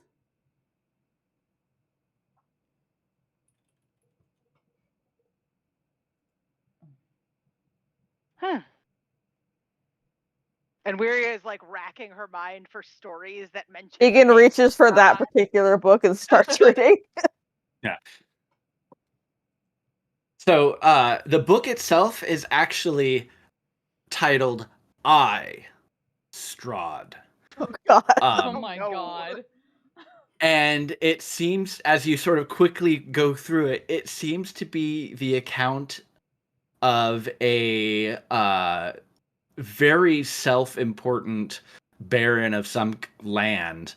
And as you kind of like skim deeper and deeper and deeper, you know, you get the Cliff Notes versions of the story from his perspective. He hands it to Purnell. Yeah, I'm gonna look that over. Huh. Yeah. But Yeah, like seriously, bad dude. We're all familiar with his story, more or less. When conversation starts to drop off with Wyra, you see Juniper kind of glance around, and she's looking for the next person who kind of casually meets her eye, whether they meant to or not. Then she Awkward starts silence. walking towards them. Egan, go! Well, I would say he's got his snout in books. Uh-huh. He's sort of buried in a book. Yeah. I know Aiden and Leah both actually went outside of the cafe. Named it. But the cafe doesn't have 4 walls, only 3. Right. Exactly. It's like a shed. I think I would have been also going for some coffee at this point. Yeah. It's The intercepted. question is, like, is coffee a thing? Like, have you all had coffee before? Is it produced in Wildemount or Taldore? I guarantee you, it's not produced in the Underdark. I mean, I guess the question is coffee or something equivalent to coffee? Right. I mean, there's tea. We've established that there's tea, but coffee is a different kind of I feel like we've soup. talked about coffee before.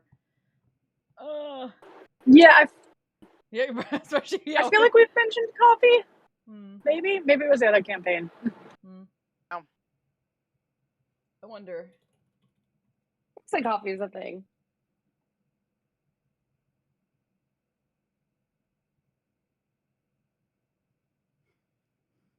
Oh yeah, with the coffee shop AU picture. I'm just putting that out there. I'm gonna copy that again. Hold on. Continental breakfast. There we go. This is what's happening in the sanctuary right now. That's funny. I'm so glad I have that.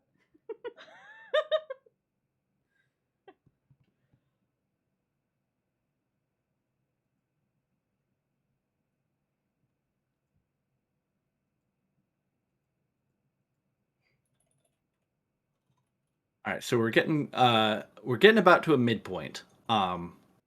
And in the interest of keeping the pace going, and since people have quieted down a little bit, I might fast forward us a little bit, and you can finish an evening's rest. You refresh all of your hit points and abilities. Let's see. Question: if Hegan doesn't sleep, but they slowly heal while they're in there, how much would he heal? So I would say if you all stay in there for like 8 or 10 hours, then you could regain hit points as if you had spent that many hit dice. But you don't actually have to spend hit dice. But if you I don't forget actually exactly take how the item works, if that's what I'm thinking of. Yeah, you don't have to spend hit dice to heal. So you can all gain 10 hit dice if you don't want to spend it. But if you do not rest, you will take a point of exhaustion. Cool. We are taking a point Which- of exhaustion. Which I do want to note. Where's my shortcut link? You're using the alternate. The new exhaustion rules that are not as like you die. Wow, this cafe got dark. where did I put those links? Wait, just like the resources. smallest stuff. Sorry, that was me. Let's see. So basically, if you have 1 level of exhaustion, you take a -1 on any d20 rolls. But it also reduces the spell save DC by 1. Out of curiosity, has Juniper ever seen a furball? It just occurred to me. Yeah, she's seen all manner of creatures and Okay. humankind. Because Leah be tall. I was like, oh, she's Yeah. Mom. Yeah, the party is either very short or very tall. There's No, we have a lot of in the middle average. I don't know. I mean, Elias is short for a human. Aiden's tall for a human, isn't he? Okay, I'm considering relative to each I'll allow other. you a As in, moment to Weria correct is your very mistake. small and Leah is very tall. We Did I literally say have Leah? a card for this. Right. No, Aiden's a half elf. Oh, right. Yeah. Yeah, keep We have a forgetting card for Elvin's. that, Why do I keep forgetting? You keep Yeah. forgetting Aiden's elven half. Fair, I keep he forgetting is Aiden's the elven. brother that leans more on the human genetics Right. out of the two. Fair. Yeah. I would say that Um, even though Juniper has seen different races, she's still looking at all of you as if she's taking in details to kind of know all of you better. Yeah, nobody is from a place like the heraldry on Purnell's clothing, the design and cut of the various clothes that they wear are all very unusual and not anything that you've ever encountered or experienced before. Is there Like anyone? there's this. Oh, I'm sorry. Go ahead. Is there anyone close to my height and size as a human? I would say the human and the half elf are probably close. I don't know how tall you are, so She's about 5'6". Elias. yeah. Yeah, Elias would be about her The size. other human cleric is probably the closest in physical. I saunter Similarity. up towards Elias. Smile a little That was bit. fun. Hi. It's here on. Yeah, no. Maggie's on mute, but Oh, Maggie's still driving. Yeah, I think Maggie's still driving. Hey, Maggie was just Yeah, I just got home. Sorry, I was okay. I was unlocking gonna the say, door. I feel like I hear the door. Yeah, Yep, I just there couldn't it is. unmute and unlock the door at the same time. Yeah, I was like, I think that's the door. And then Morrigan jumped up and stared at the door because she heard. I don't know. I feel like the awkward pause is appropriate. That's It's true. very- I'm just it is picturing very Elias relaxed. being like doing It's the like- slow look up and it's looking like- around and being You're like, like standing right "Who?" next to him, staring at his face. Hi, and Elias just like Huh? me. Me? What gender? Yeah. So absorbed in the coffee that he just completely doesn't notice for like a solid 10 seconds. I really like your clothes, and I was wondering if you had extra sets and that maybe we could trade so we could have different clothes from different planes. Sorry, I just instantly pictured Elias in a dress, and it's funny. I don't know that you're wearing a dress, but trading clothes, that's what my mind went to. No, she is not in a dress. She is in leathers that are studded with blue gemstones. Pretty. That is fancier than what? Yeah. Talking to Mr. Scruff over here. Yeah. Excuse me, I am the Mr. Scruff. Okay, you are the Mr. Yeah. Scruff. That's true. Elias is Elias awkward cleaned Scruff. up a little bit. He's cleaned up a little bit. Yeah. I also genuinely don't know if he has that. Now I'm trying to think, does he have extra robes? I would imagine that you would have like A a number bag. of specifically Raven Queen vestments that you never got rid Yeah. of. They're just in the That's bag true. of holding. There's My that. old There clothes. is that. Yeah, actually. I Ex don't wear Raven these Queen anymore. cleric hand me downs. Elias pulls out a more goth version of what he's wearing. Basically, Right. actually, yes. It's Your basically goth hand-me-downs to another plane. She's gonna look like she made her trip to Hot Topic. Yeah, so whatever Plainer the Hot Hot Topic version of cleric vestments. It's basically like the same thing that he's the like same over tunic he's got on, but in like black and slightly more worn. I will, out of my traveling pack, pull out vestments that look like travelers that travel the roadside and do performances in cities, and hand that off to you as a trade. Thank you. Musingly look over, just like want to see that eventually. Yeah, it's kind of holding them up. Like, What do I do with these? Let's go, Jester Hat. Come on, Jester Hat. With the jingly bells. Are there little bells? Is this? I'm just curious. Is this? Have we taken a long rest, or is this still the day before? I'm confused. This is the long rest, basically. Okay. So you can mark it on your sheet give me a if you second want to to get mechanically signed do in. it. If it makes you feel better, this could be the morning We're in a awkward pocket dimension. conversation. Nothing is Yeah. going to interrupt Well, the long because I was rest. just on the topic of clothing or whatever. If you are noticing things, you would notice, unless this is also an effect of the magic place. Leah wouldn't know, but obviously, Leah would be healed. But Leah's armor is also completely back to like good condition. It appears to have self-repaired. Okay. I make my way towards Leah. Sec.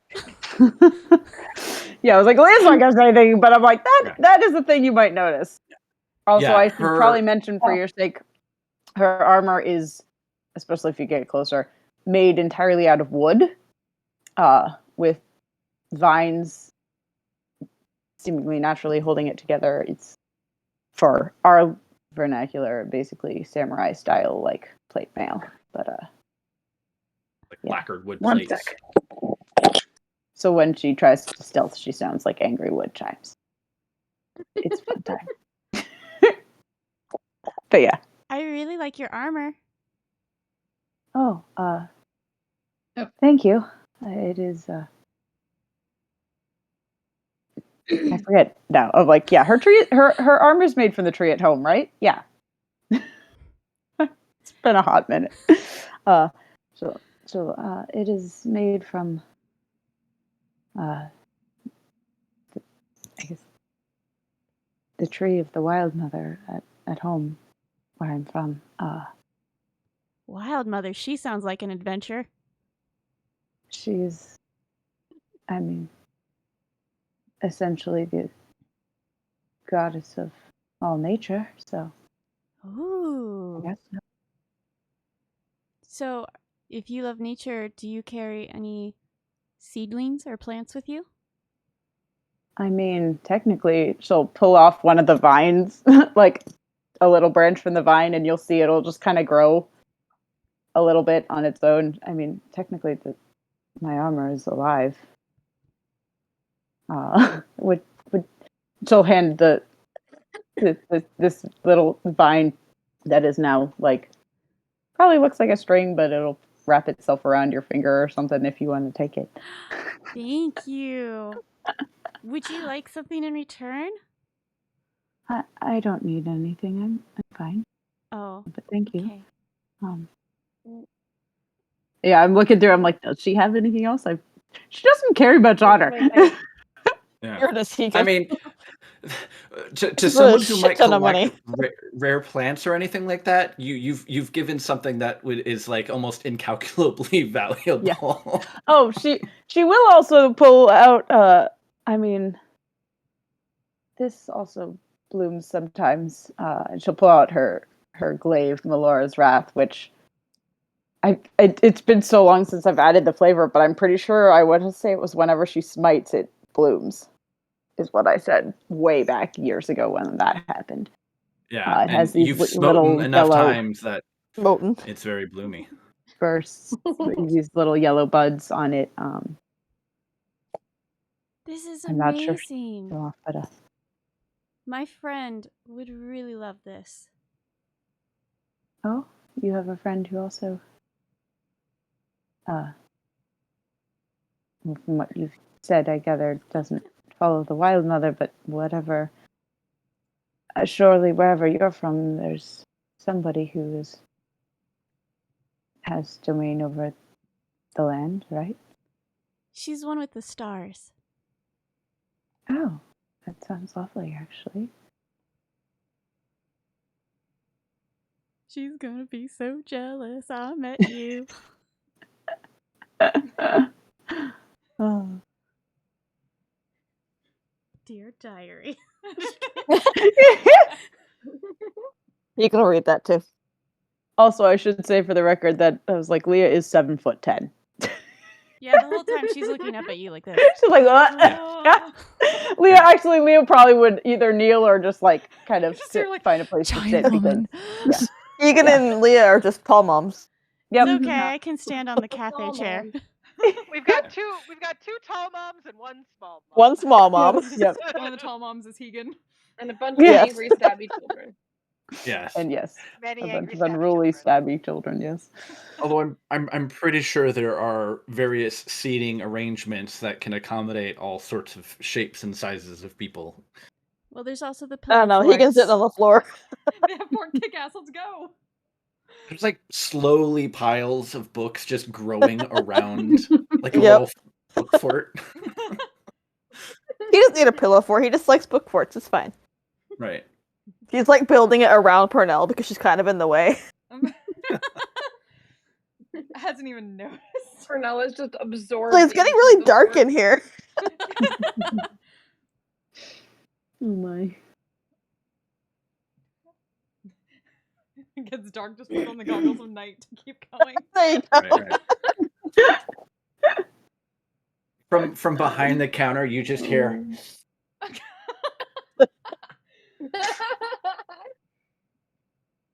Ridiculous. I can't do Foley, so.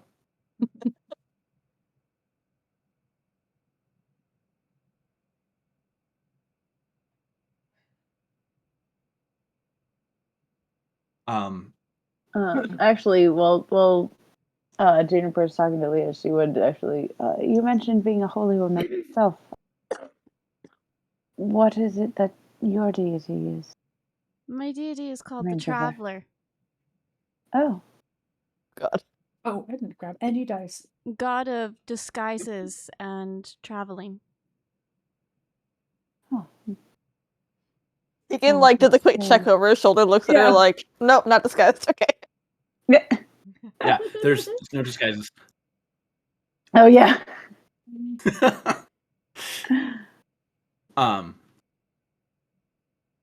I would actually say that that is not a deity that anyone would be familiar with. Yeah, I was about to ask, No. but I'm like, no, at this point, probably not. Yeah. No. Few years down the road, maybe, but not Yeah. now. Yeah, I think at this point he's still just an archfey in the Feywild. Yeah.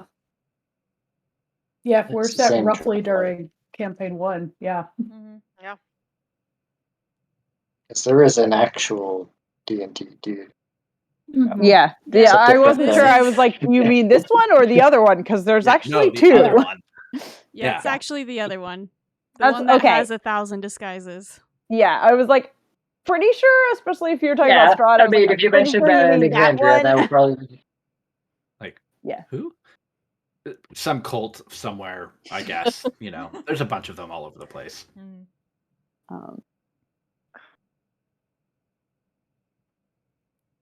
If you want to, she'll keep questioning people, so you might want to continue on. Yeah, I mean it's up to you. If you like this almost strange coffee shop AU version of the game, Yeah, and what is that's how fine. this works with other Trinket people? trading. Because Yeah, I do can- have can- my can next continue target trading. in my mind. I'm curious. Right. We can also flash back to any fun moments if we want.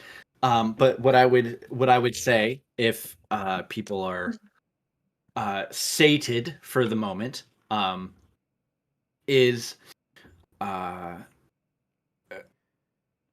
the rest of the time is passes either studiously or restfully, however you would like to spend it. Those of you who stay up all night reading learn about all sorts of things that are of non-Exandrian in origin. including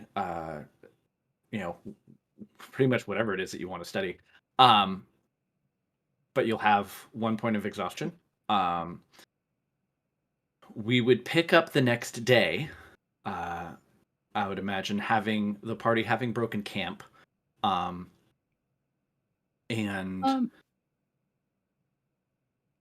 there's I was gonna ask if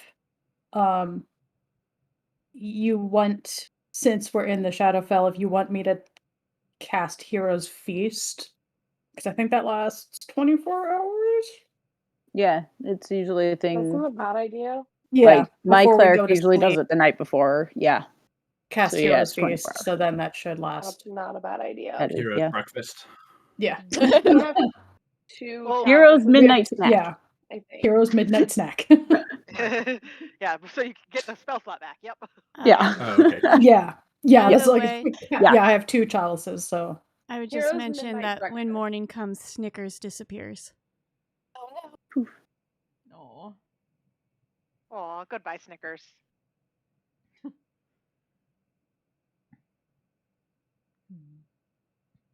I'll go ahead and cast Hero's Feast then before we go to bed. Or before Elias goes to bed anyway. I don't Yeah. know Right. if some of us are staying Just up. like call out through the opening, like food's ready. Yeah. I just pass a plate through a hole in the books. Right. I'm gonna because it's entertaining and also because this is the Shadowfell, I'm going to say there is no dawn. So Snickers does not actually, in fact, disappear. You're still my favorite Snickers. Hey, also, are we technically in the Shadowfell still, or is this like? Is the Oh no, sanctuary you were like a well demi plane? while you're in the The sanctuary. cafe no, is a you're pocket not in the dimension. Okay. You're in a pocket Pocket dimension. dimension. But once you leave the pocket dimension, you return, and it is still dark sky filled with stars, no moon in sight, and cold as a appropriate metaphor to I guess imply winter Crouched weather. crouched in a building. Yeah, that was my Keegan? curiosity whether that affected what usually happens when they woke up in the Shadowfell. That's what Pernell is like being Actually- paranoid about. Yes. Actually, I would say it doesn't affect any of you except for Juniper, Oh. How interesting.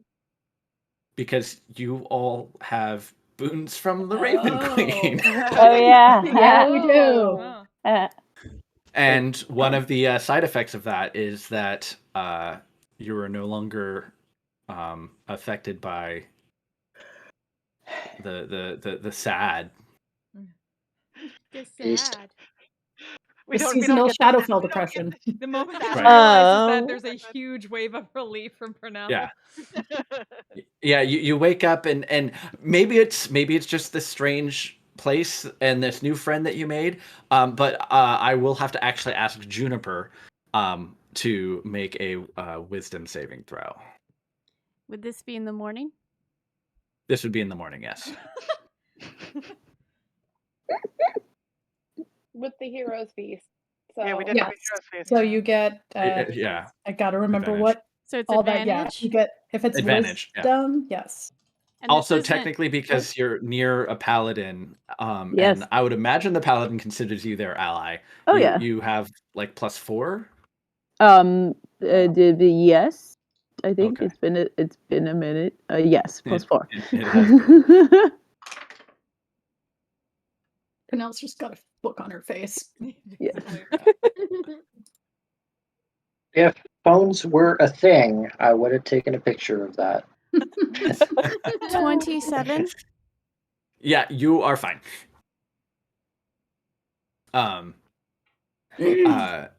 Yeah, I'm gonna actually. I got cartography. I can make a quick sketch of it. Yeah. Yeah. Oh, for I sure. just do a doodle of Pernell asleep in a hammock with a book over her head. Uh-huh. The question is, which book did she fall asleep Yeah. reading? That is the question. Smut. One of the smuts. Obviously smut. I definitely With the historical Was educational animated smut. into a If subtitle. she didn't, Keegan would have swapped it out so that was what was in No, her no, hand. no. Here's the funny thing that when you get to the smut books is, you see the hot and steamy, and then right when it goes into the more intimate, you turn the next page and it's just a medical diagram of sexual organs. And then it goes back to like the morning of, Rose. and Like your there's middle school no health actual textbook, porn in you it, know. but I it looks feel like smutty. the dragon would be very upset to have this. The dragon would be I feel very like It's basically just, in the middle of the spot, you Oh, just right. turn the page and it's a sex meme. And then you turn the page and the story continues. Am I? Yeah. if Do you Pernell was really falling want to asleep piss with a off a book on her face, Zentralex? I'm absolutely going to sleight of hand pick it up without waking her up to see what the book is. Also, do you want me to Hold on a roll second, I gotta exchange with the hit sluts. point? Because everyone's hit points increase. Yes. Oh yeah, we get 10 Oh. HP, right? Pressure on you, Maggie. It's actually, Roll good. it said your hit point maximum increases by 2d10. Oh yeah, it's a temporary increase. But Yeah. yes. But it's As in, not like- temp hit points. Yeah. Yeah, it's It that is a weird thing. temporary increase to your HP. Yeah. Let me dump out my dice. Refillable temp HP. But kind you of. Yes. reminded me, I am going to roll my temp HP that I get twice a day. Yeah, 10. Okay. Well, I rolled real bad. Everyone's max HP increases by 4. Hey, that's still Oh. great. But you also like heal that much, so Mhm. Guys, I just broke 100. Woo! I am Yay. Temporarily. It Oh counts. wait, what's the? I rolled a 10 on my own temp HP, so I'm pretty happy with that. I have 112 right now. So in the morning, Juniper is going to go up to Leah after she's done some cooking behind the counter in the cafe. And she's going to say, I have this ability where I can make some special treats. And if you eat them, it makes you feel better. But I can only make 5. And I didn't want to make it seem like I was picking favorites. But you did give me Or that. Leah's favorite. You did give me that really cool branch thing. So here's 5 treats, and you can give them to whoever's your favorite. And I'll be watching. Oh, thank you. That is most kind of you. I mean, I do spend a lot of my time keeping them alive myself. Says the paladin. And mechanically, these treats are 5 temporary hit points that last for 8 hours. Nice. If you Yeah, don't use Leah it will by the- definitely give those to the squishies. If you don't use it by the end of the day, it goes away. Yeah, that's going to. I'm also just looking at, all the people with those really low health bars from the day before. I'm like, yeah, she will definitely give one to Pernell, Elias, Velis, Wiria, and she will Elias forcefully is- give one to Aiden. No, Because give mine. Hegan is also tank. Yes, Hegan Give is mine fine. to Hegan, or Nope. because I Nope. She can't is. take it. Bellis cannot take it. Oh, Yeah, no, Bells because you already have your has own. temp HP. Right. Mechanically, Then he can't. Hegan Yeah. can take it. Okay. That Yeah, is 'cause a good point. already have I forgot temp that HP from another temp source. HP can't stack. Yeah. So you said you gave one Alice to confirmed, not one of Leah's favorites.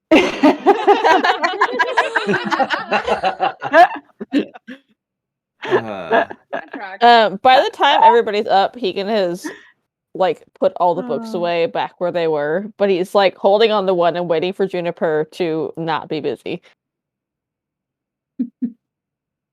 Sorry, you said it was how much temp HP? 5, I think. Oh, sorry. Mechanically, it's 5 temporary 5. hit points. Okay. And if you are looking at Juniper to see whether or not she's noticing you, the moment you look at her, she notices you. Because she's looking for whoever makes eye contact with her.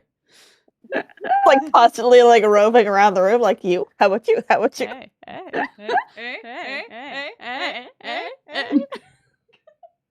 Would you be willing That camera actually, I will to stick trade the me treat in something my for this mouth and book? turn invisible. What? Sorry, could you say that one more time? Would you be willing to trade me something for this book? That book? Which book are you holding? It's one of the books about dragons. Unfortunately, that book can't leave the sanctuary. If you try and take it, it just disappears. But you like books? It's all right. My disappointment is immeasurable, and my day is ruined.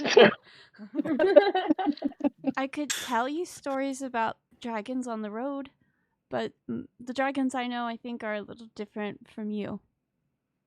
He perks up and he's... That'll do. But I want gossip in return. It's like kind of Let me just tell you stops. about my mom. He like looks at everybody else. It's like anybody. I don't know if Tegan could gossip to save his life. That's true. I know. I was like, I'm sitting Tell here her going, about the please don't time ask that- Leah for gossip. Good lord. Tell her about the time that you all did such a good job infiltrating that mercenary hideout. Oh. Oh my gosh, yes! Oh. Or was he going around for the deranged sea lion druid? Because that I was mean, also time. No. Yeah. No, dang. Tegan's mind will immediately go to that one time they let him go to a bar by himself. Yeah, I was about to say that. Oh yeah, I And he heard started that. a fight. Yep. That's what I was thinking about. They started the fight. Tegan finished I it. finished Yeah. the fight. Yeah. I did not mean to cut their legs off. I might have got carried away. I don't remember if I said sorry or not. Not allowed to go off by myself anymore. Oh man.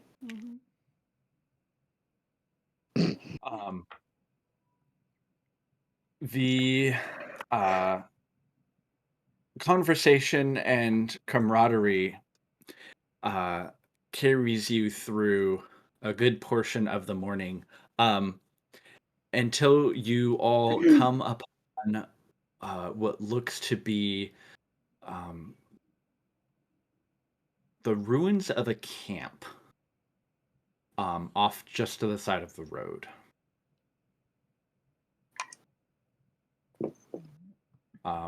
It looks as if there is the remains of what would have been a covered wooden wagon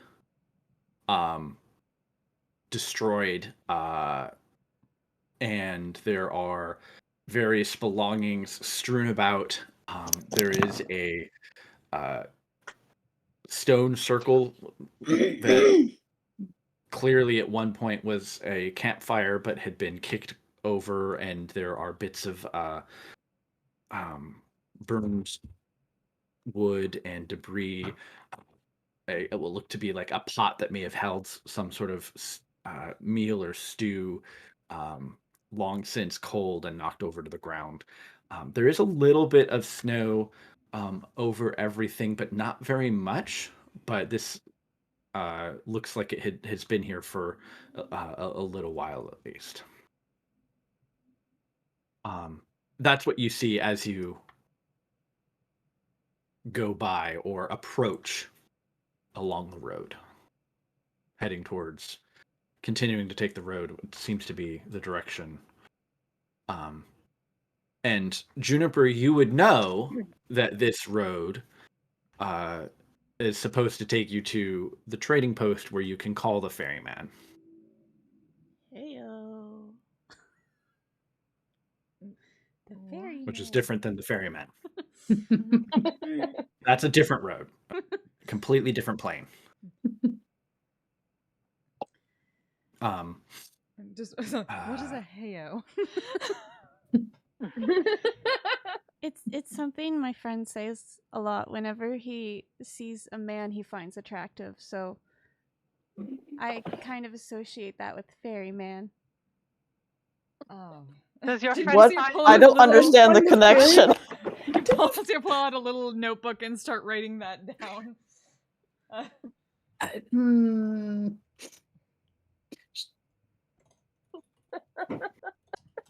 Bias, any opinion on that? On what? Noted. So did you What- want to come with me to the ferryman? What is the question? Elias is now confused. I'm just looking at them. What? Well, we were headed this way, so Mhm. If it'll help us get where we're going, but can we trust the guy? Well, what do you know if about you this ferry? don't want to use the ferryman, you just have to find another way to cross the lake. What- This is sounding Well, while familiar everyone's in a talking, poor Can you way. tell us about this ferryman? Does any of this sound familiar at all? Go ahead and make a religion check. No, this is just sounding familiar because it reminds us of the troll bridge. Yeah, Votes for right. nil of that. Yeah, no. But I mean, what can you not tell great. us about this ferryman other than that he takes oh, you right. across the lake? Yeah, he can take you across the lake into a place you want to go to or a person you need to go to. Is there Right. evidence that people actually get where they're trying to go? Or is it potentially we don't actually know I that they're getting assume where they're trying to go? I assume all of this is true because it's knowledge given to me by my god. All Yeah, right. that's trustworthy. Stares off into the middle distance. He can look distinctly uncomfortable. Is it crossing the lake that To be takes fair, you she never where you actually need lied to to me. go, or to who you need to see, or is it the ferryman? It's going through the mists very specifically. The mist over the lake. Yes. I No. clearly stated that. No, just kidding. Has anybody come back from wherever the ferryman takes them? But why would you like They come wanna back come if back. you want to go where you wanted to go? Yeah. You don't always want to go places permanently. I got that Because one. sometimes you want to go somewhere and then Then don't come stay back. there. You want to come Sometimes- back to here? I mean, Not necessarily, but not necessarily, but where we we came also wouldn't know how to get back anywhere else, I am assuming. If we don't even know how to get where we're going. Are there any I don't bodies like at the the sound bottom of of this. the lake? Well, I didn't need that thought. We could probably question the ferryman, or if there's someone else there waiting for a ride, maybe question them as well. I try not to question my god. I question There- everything. Again, stares into the middle distance. There are stories of ferrymen. So, yeah, I got a 12 religion. And in a number of different religions and histories and things like that. And typically, as long as you make your payment, they get you where you're going. That's the general gist of those stories and mythologies. As long as you're not a frog on the back of a scorpion, you're good. Do we happen to know This particular, like the ferryman, you haven't heard anything. how do we pay him? With a memory. And Bye. I just shit again. oh, that did not go great. In order. Lovely. In the general direction of Any memory? Yeah. Yeah, any Like- memory. You know, like a bad breakup, someone who scorned you, maybe I someone mean- who cheated you at cards. Does it have to be significant? I don't know about that, and I don't know how far back it will go. Does he keep it? Or are you simply sharing it? Oh, maybe he's sharing it. Maybe he also follows the traveler. My traveler, he deals in gossip and knowledge. What I meant is he taking it away from you? Will you no longer have it once you get it? Wouldn't really be payment if you Uh, kept it. Yeah. Yeah, no, once you give it, there's no return fund. I don't Yeah, I don't like that. like it. I mean, I guess if it doesn't have to be But a significant If it doesn't memory. have to be significant, then I remembered I ate something yesterday. I really don't care if I remember it. Yes. But that seems too easy. I don't like it. Really bad shit. Well, we can see what we find out and go from there. Let's just not actively try to cheat him, perhaps. That wasn't what I was intending Yeah, to say. looking slowly to Aiden. Yeah, no, Aiden is not going to make any eye contact with Very anybody. intentionally not making eye contact. Yeah, I that would was say really that. obviously. Yeah, I would say that Juniper is more than perceptive enough to realize that there's been apparently a similar scenario in the past, and this Aiden person, who is very intentionally not making eye contact with anyone right now, may have caused the party some amount of trouble. Can I roll to stealth? I mean, you can go hide if you no, like. No, more but of it. This is like a social stealth. How do I casually find myself walking next to Aiden? I would say that's probably not difficult because you're just routinely like walking next to different people and striking up He conversations. slowly moves and towards asking him. them He about slowly themselves. moves away. Yeah, so it's. I I would turn say, invisible at will. yeah, I mean, like what's Aiden's passive insight? You know. Sight. 10. Yeah. Okay. He has yeah. no idea. He's not Darlton. You're not gonna Not clock Darlton, to the no. fact that she that at some point she like is I mean, I have basically better walking passive next to you. perception, but you know. Oh yeah. But you're not really getting that she seems to actually be making her way towards you until she is right next to you and is probably gonna no. Granted, that doesn't mean that you can't like go invisible and Homer Simpson yourself out of the conversation, but she does get the opportunity. She gets one question, like opportunity attack of a question at you before you can fade away. Mom spaghetti. She looks over you, smiles, and then keeps walking. But she's still walking beside you. Say anything.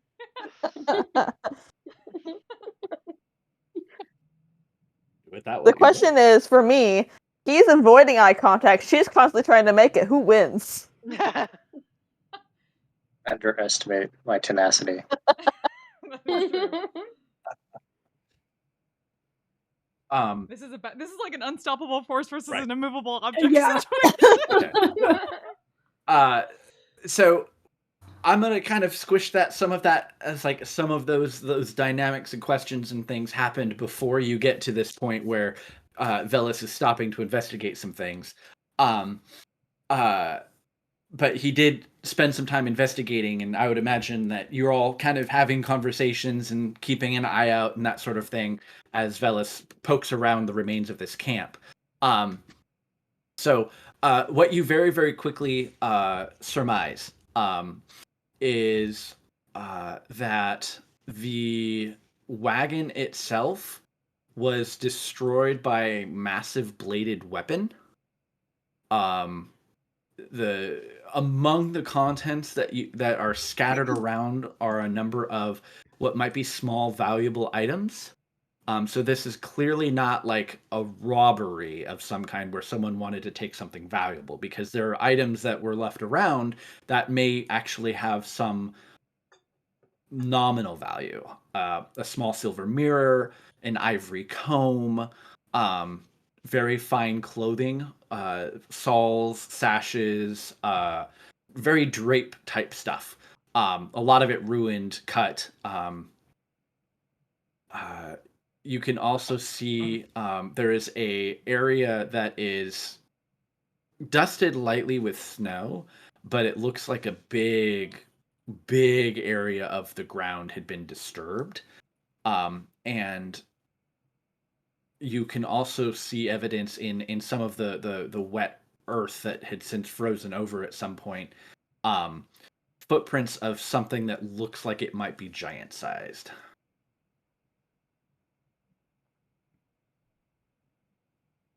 The disturbed earth, does it look like something came out of the earth or like there was a fight there? You've seen burrowing creatures emerge from the earth, and this very much looks like something like that. I just hold up a hand to stop everyone at whatever they're doing. What is it? Giants and burrowing things. Something I like came out of the burrowing. ground. Something large came out of the ground here. You need to walk lightly. Wonderful. Anything you could sense? Say that again. What was that? Anything you can sense? I'm gonna take a wild guess that there's not, but I'll give it a try. Just say we need to move quietly and lightly from here. There are no aberrations, no. Juniper, if you've actually been tromping around Ravenloft recently, and like just before, you would recognize this wagon as distinctively Vistani in design. Oh. Are they? I just kind of lean towards Aiden since that's who I'm walking next to, as I kind of recognize that. I'm like, this looks like it's from where I was. Oh. You mean, obviously not here, but how did you get here? I don't really remember. I was in the middle of a breaking and entering and stealing a dragon skull. And then I was here, being chased by those things. Huh. Oh, I did that first time dealing with planar bully. Not that strange compared to the things we've seen and the ways we've gotten here. Well, what's strange to me is that she wasn't the only thing from there that's here now. Yeah. Especially if it wasn't with her when she came through. Overlap somewhere.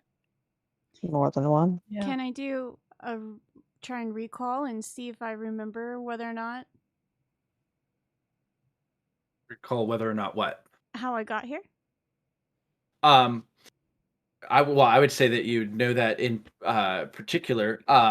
So it was basically the group had missed a trap, and something went off, and it knocked you all out. When you woke up in snow, and you've been here for a couple of days, and the only thing that you knew was just find the ferryman and he'll take you home. But you haven't really had much chance to actually stop and rest because pretty much as soon as you woke up, you've been being chased by those creatures. I should mention, have you seen anyone else on the road? I'm trying to find my two friends. No. Nobody Not besides Death likely to Knight. be your friend? No, not very likely at all.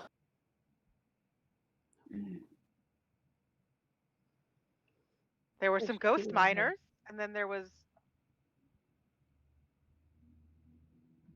the strange knight man who tried to kill us. But other than that, no. I'm just being very generous.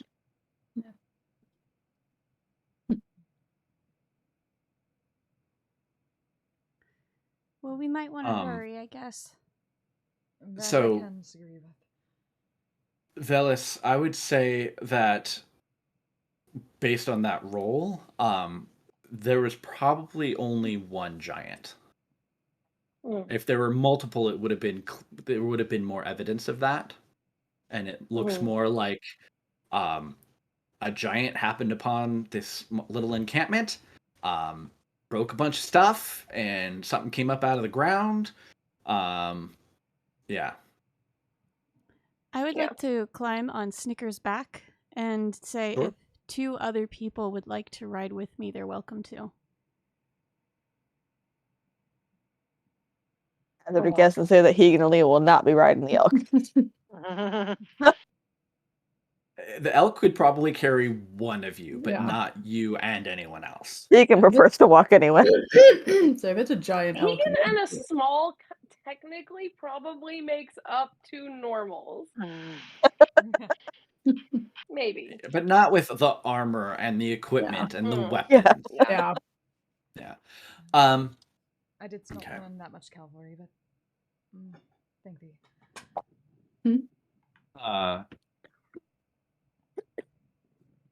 Is there anything else that you wanted to do, or with the camp, or the area around it, or do you want to continue on? Keep moving, but Yeah.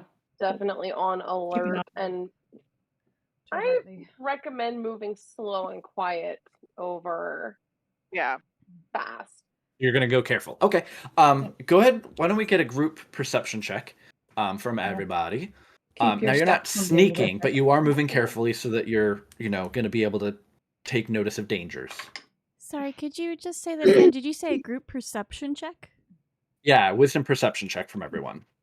That's I mean, right. we're gonna get some ridiculously high numbers inevitably, so very, very likely no one is going to come upon you unawares. Oh, okay. Yeah. 24. Yeah, we've Yep. got 2 24s and a 25 in this. Yeah. I beat Total Elias. 25. You had a good roll. Yeah. I did. Okay. All right. So I would say from here, the road itself seems to wind higher and higher up into the mountains. The there do start to be eventually some clouds moving in, and it does get a little bit darker and dimmer. The forest gets thicker. The ground gets a little bit more covered. It looks like there's been more recent snowfall, but you travel for maybe another few hours. And other than the sound of all your boots or hooves or other various feet crunching on the snow, it's very peaceful and quiet. There's occasionally wind that whistles through the trees.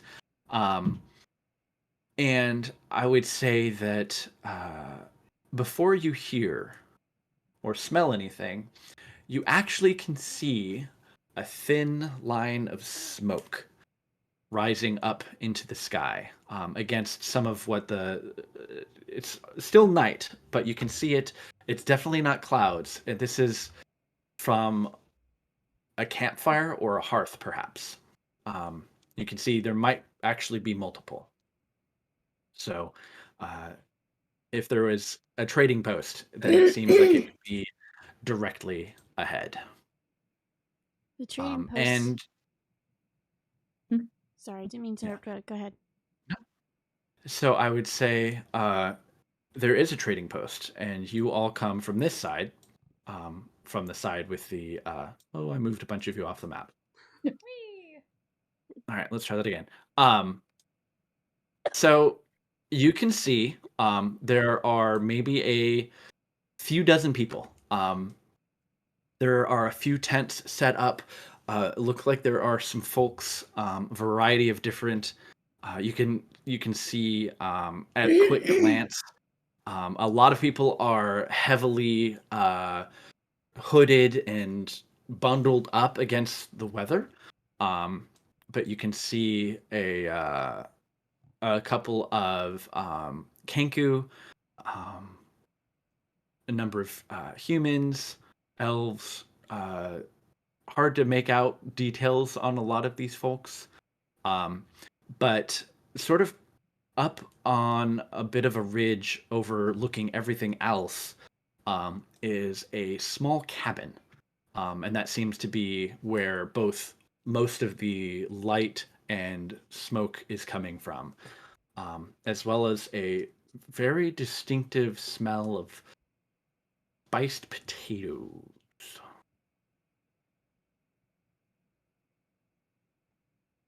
I'm sorry, what kind of potatoes? Spiced potatoes. Like you smell potato, but like spices and heavy spices. I heard biced potatoes. There's a biceps. no, not biceps. There is a lake. So you're kind of coming out of some basically a small gulch of sorts. And so once you do, you can see that there's a lake and a bunch of rickety walkway and I would hesitate to call it a pier, whatever a downgraded version of a pier would be. Maybe a berth, perhaps, that goes down. It's only about 10 feet or so.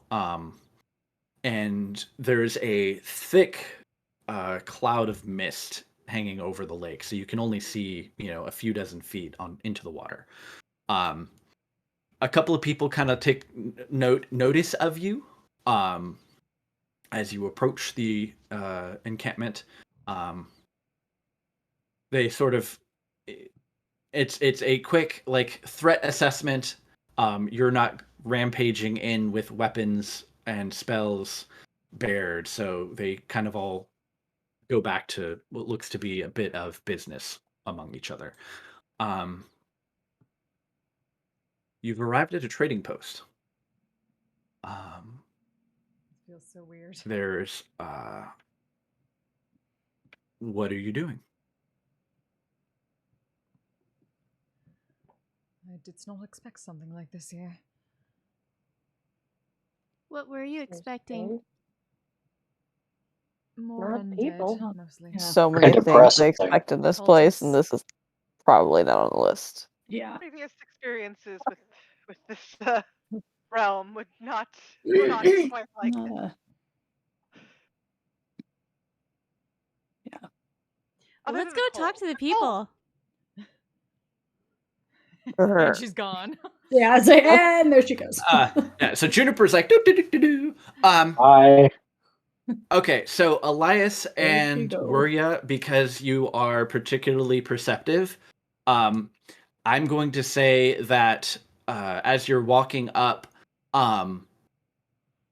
something seems very unusual about the cabin. There's like a large front window and part of a wraparound porch. I didn't have all the pieces to make it look like that, so you'll have to imagine it. Looking at through the window, it looks like there's a second story inside, But not outside. but not outside. Inside. Well, this isn't a Yeah. Yeah. Yeah, it's like a balcony. Like you can. That's what you can see because you're at a lower I say, yeah, level. does it seem reminiscent of I'm blanking on the Halfway in. name. Halfway in. Halfway in, yeah. Yes, it does. Okay. Is Huh. this what Huh. it seems like? Here I as well. think it might be. Didn't expect to find one here. Well, it's halfway to wherever you're going. That's true. So I guess it could be in a different plane if it wants to be. The outside looks very different. But the than the inside last is time. right. The Vibe Officer is- Jenny Nurse Joy of Halfway Ins. Well, we can find out. Is there anything else we want to? It's a lot more comfortable than anywhere here. Yeah. So there are, if you want to go look at it. I mean, there are a number of people around. But specifically, there are 4 more or less people who are set up. There is a dwarf that really all you can see is a nose and a beard sticking out of just layers and layers and layers of clothing. But based on their shape and the very, very thick braided beard, is probably a dwarf. You can see what looks to be a Shatterkai elf. A very old human woman who is wearing no warm clothing whatsoever, barely what you might consider a nightgown, like a shift, and even then, that's looking kind of threadbare. And she seems pretty completely unbothered by the cold. And then there is a very brightly colored tent at the sort of a little bit at a bit of a hill over there to the side, and it looks like there's someone inside there. And there are a couple of other folks, very bundled up, who are various nameless NPCs that are giving you a wide berth and don't want to have anything to do with you. Aww. But I would say if you're looking for someone to make eye contact with you, the old woman wearing the shift very much is interested in you as you approach. You said an older woman? Yeah, like her hair's kind of stringy.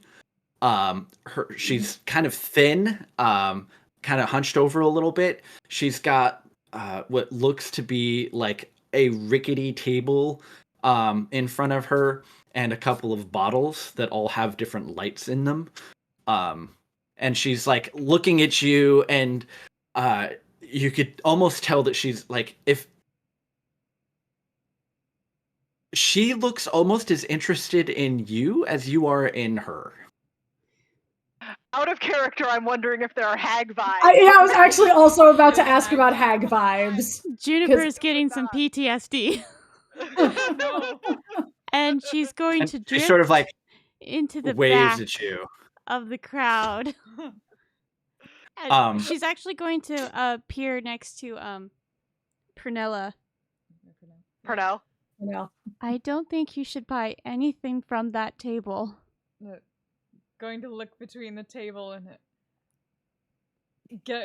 probably get Slate Hag vibes. I could understand wherefore, but I am curious as to where thou got that information.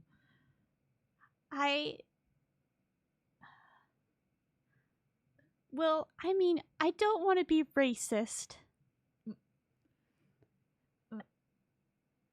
Hags don't normally make good things, or like they don't normally make things that don't require things like children or Yes, we are not certainly aware. okay. Agreed. You all hear very clearly, even though she is dozens and dozens of feet away. Come on, dearie. You look like you could use a laugh, maybe a giggle. I have some chortles, even.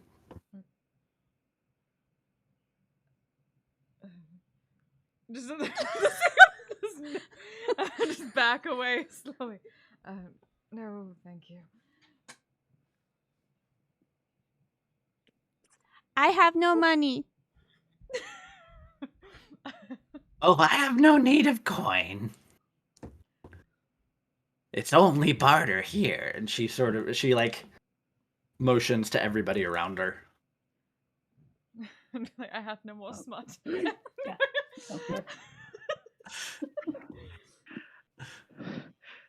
Waria is just like trying to parse this entire like portal. Yep.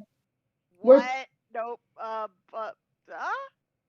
We're good. We're just passing through. And someone type what looking I to missed, shop. please. What was that? I just asked if somebody could type what I missed so I don't interrupt things. Okay. Another hag. Hag. Hag vibes. It's a hag. Yeah. That's selling laughs, chortles, chuckles, and giggles. Which are Yeah. probably very scarce in the Shadowfell.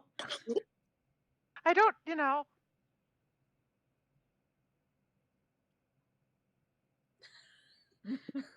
I'll make my own laughs, thank you. Anyway. Let's go to the Halfway inn cabin. Nervous chuckles. Determine if that is indeed the halfway inn.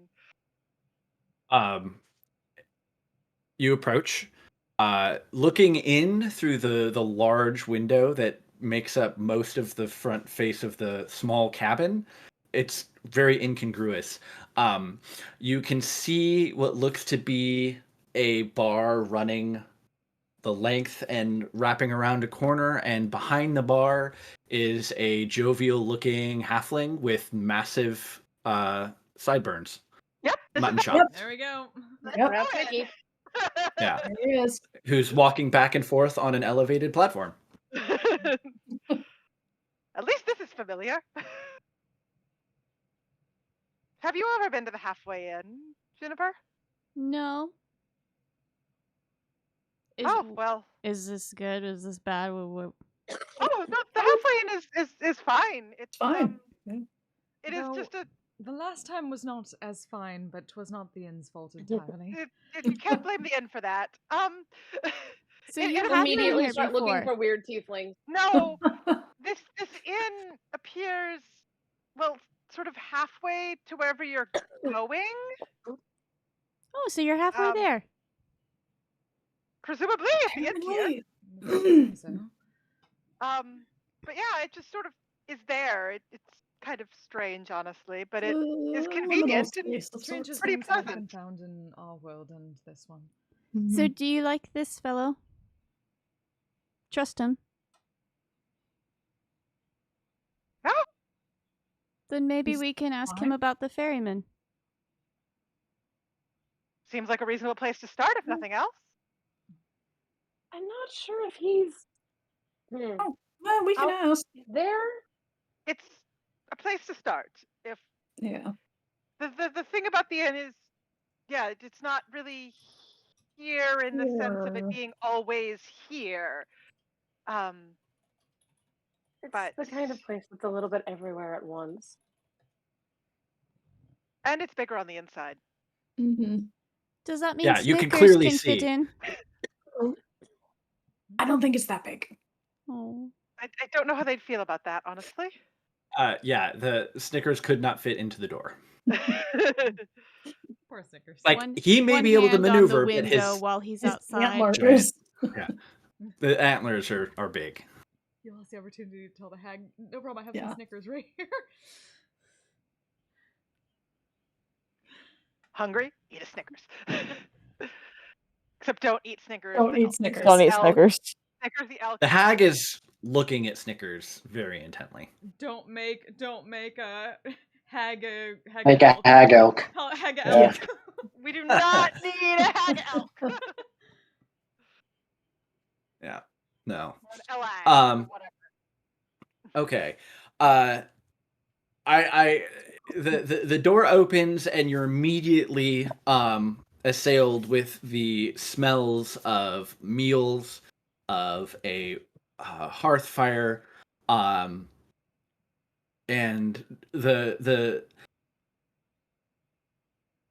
I would say it's probably different for each of you, but something about the sense of what you smell when you walk in, like it's a smell of like a home cooked meal, and it just kind of brings you back momentarily to just a feeling of home, kind of a home away from home.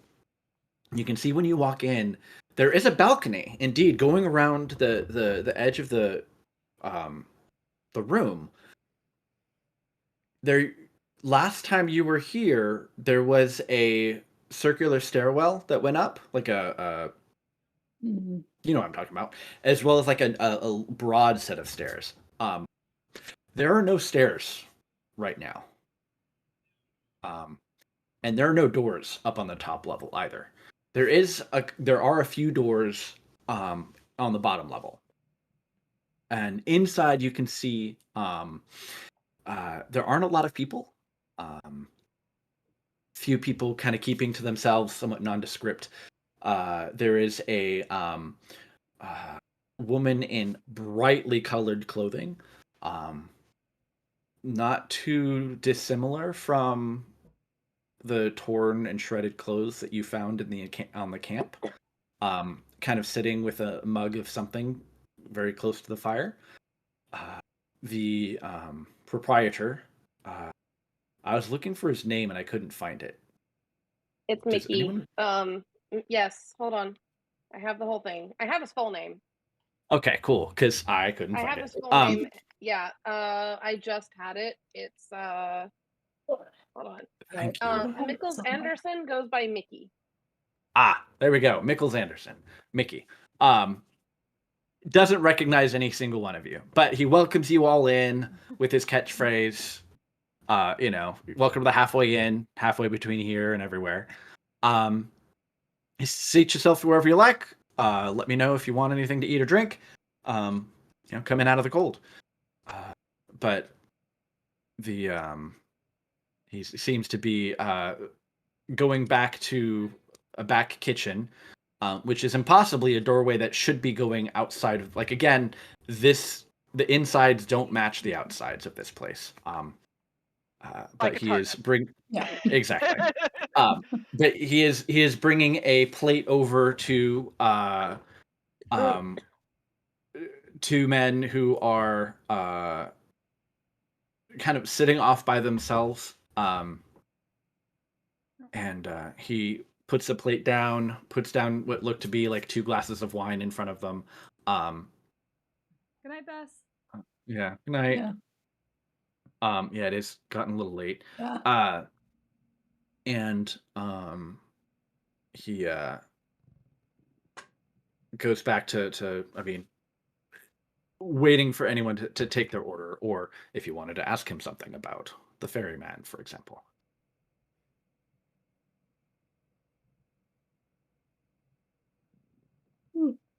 Not that.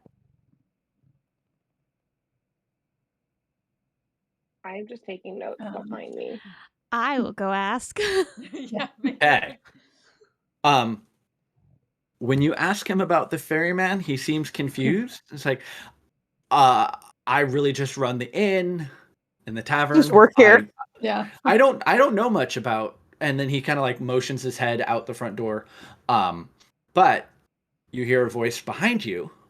One of those 2 men seated at the table, kind of speak up, and you've come looking for the ferryman to summon him. I don't know if we want to summon him yet, but what is it? I've heard about him. Can you tell me a little bit more? The 2 men sort of look at one another, and I'm gonna say because Elias has really high passive insight, as does Juniper. They both kind of look at Elias and Juniper and Leah, and they seem to be hesitant. And then they kind of glance up at Mickey, and then they glance back at you and look at each other, and this is all happening like in a moment. And then one of them speaks up again. There is a shrine down by the water. If you pay his price, you can summon him. But it can be dangerous. So, Isn't it always?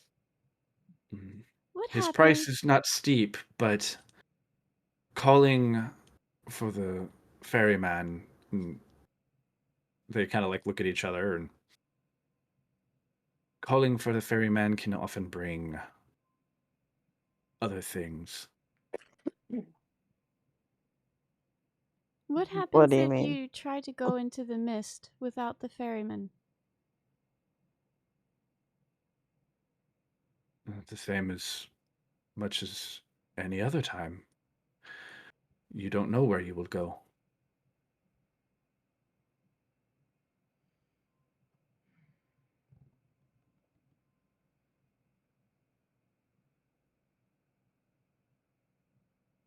do you know anything about the price? It is said it is memory Do you of a know? thing, of a person. Hmm. We have never paid it. Do you happen to know if it is a memory that you will not retain when you offer it? Will you forget it? That is the price that is paid. you forget something. Or someone.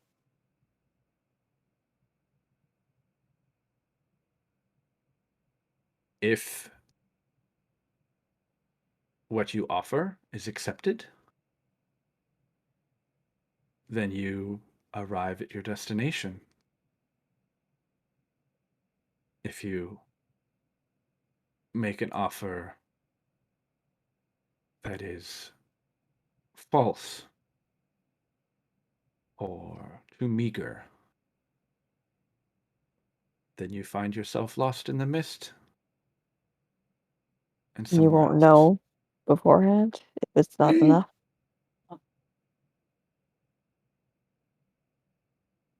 It is said that the ferryman is fair, You get what but you you pay. should not try to cheat him. I look for wherever Aiden is. Where is Aiden at this point?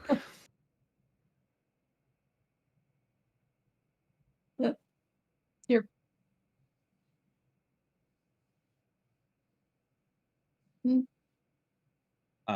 I think you're Also, muted, John. If yeah. We can speak up. At the mention of mists, the woman sitting by the hearth becomes very interested in your conversation.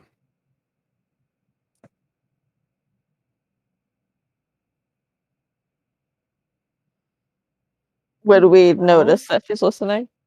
I would say that Purnell and Wuria and Juniper would all clock it. Elias? And Elias. right, yes. Anyone Yeah. with really high passive perception. Like, I'm pretty sure Elias has. Yeah. Elias would probably recognize that her style of clothing is similar to the style of clothes I gave you. Okay. Oh yeah, you did. Okay. Yeah, if it like not just traveler's clothes, but specifically that. Yeah. Yeah. So here's my question, though. I mean, Juniper, you're trying to get somewhere other than where we're going. If we all pay the ferryman's price, do we all end up in the same spot? Well, Or does they he take said each of us where we need to go? I would assume it would take you where you want to go. Maybe it's like a metro. No, just kidding. Yeah. The bus stop. Ding ding. The person of that pair, the one of them dark features, one of them light features. The one that was fairer hadn't really spoken up or said anything, and kind of like leans over quietly, and they sort of whisper back and forth very, very quietly, really quickly. The one is very clearly wanting to not be around any of you,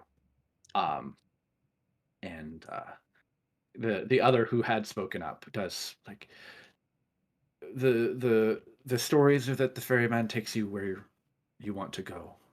If you all want to go to one place, then that is where you will go. If you want to go to different places, then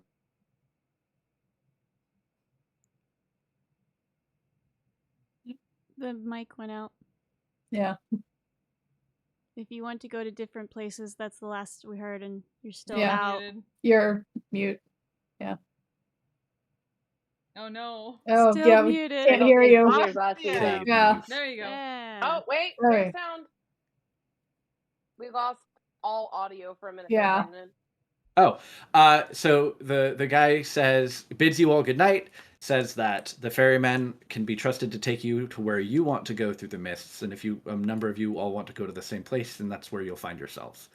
The other one is very much anxious and nervous around all of you and wants to get away. And I have the observant feat, so while they were Sure. talking to each other, is there anything between their chatter that I should know if I had been able to see their lips? yeah. One of them says that makes note of the fact that some of you look like priests, and they don't want to have to deal with anything, and they need to go, and they don't want to be here. Strong word. And that one looks like a holy warrior, and that is definitely not something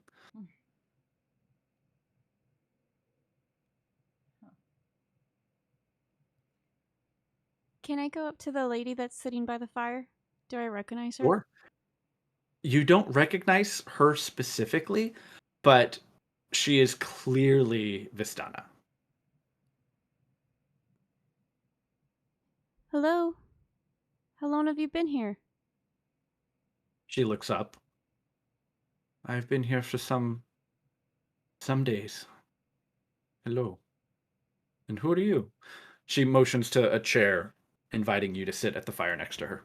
I am Juniper Kakanistanopoly. You can call me Junie. Hello, Junie. You may call me Sophia.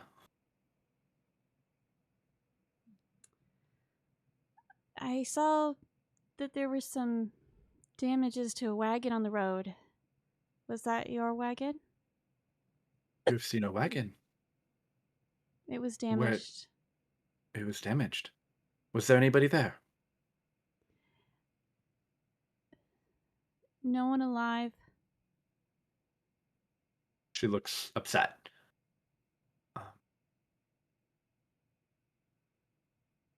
What can you tell me what happened? What else did you see? I look over to Velis, who I know was investigating the area. I'll wander over. I'm not sure what came at them first, but there's evidence of a giant of some kind and some growing creature coming out of the ground.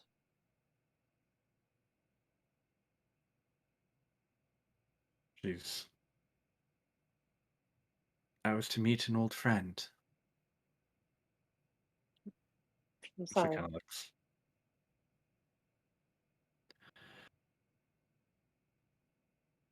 A life on the road is a dangerous one.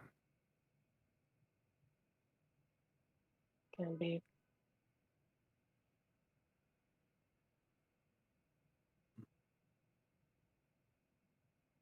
I heard that you seek to barter passage through the mist. Possibly. We all have somewhere we need to be.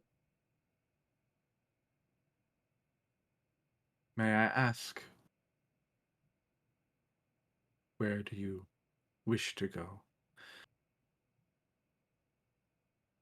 Most of us are looking for someone, Hmm. looking for some answers about some things. I think Juniper here is just trying to get home. Friends? No, I need to get to my friends first so that we can all go home together.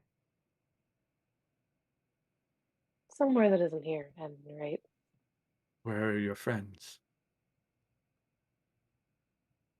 Honestly, I don't know at this moment, but I kind of hope they're not still where I left them.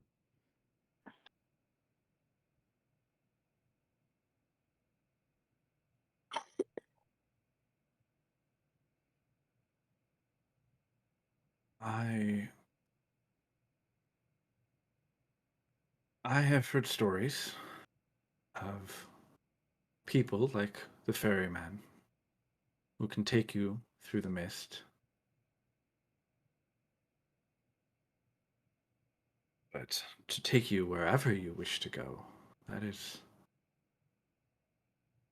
quite an ability.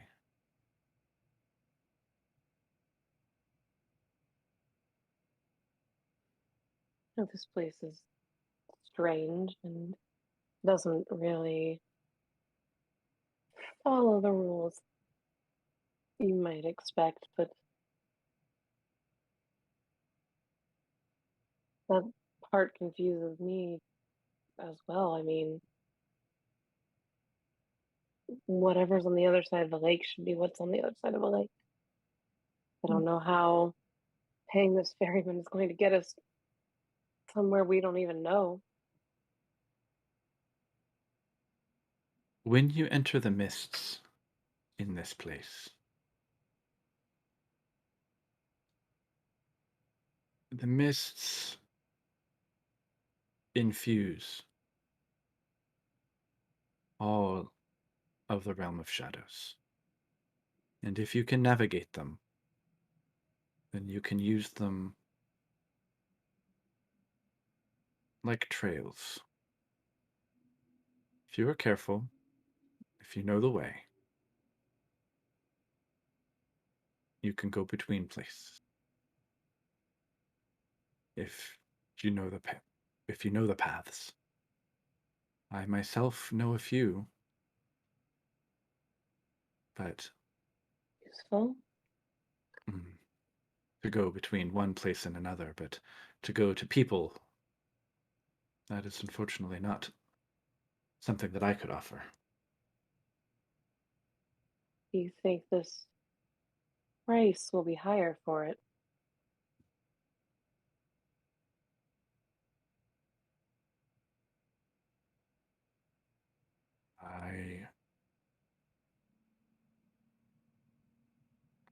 I think any price honestly paid would be accepted.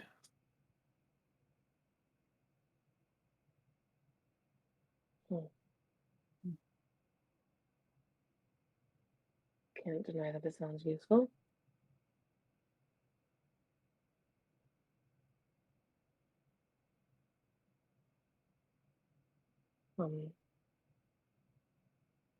Thank you. Yes. Thank you for telling me of my friend. I'm sorry we didn't get there sooner. She nods and just kind of turns back to look at the fire a bit. Just take that cue to go join everyone else.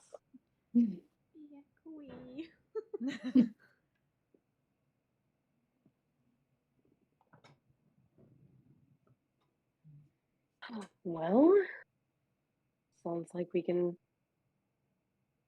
get where we need to go this way.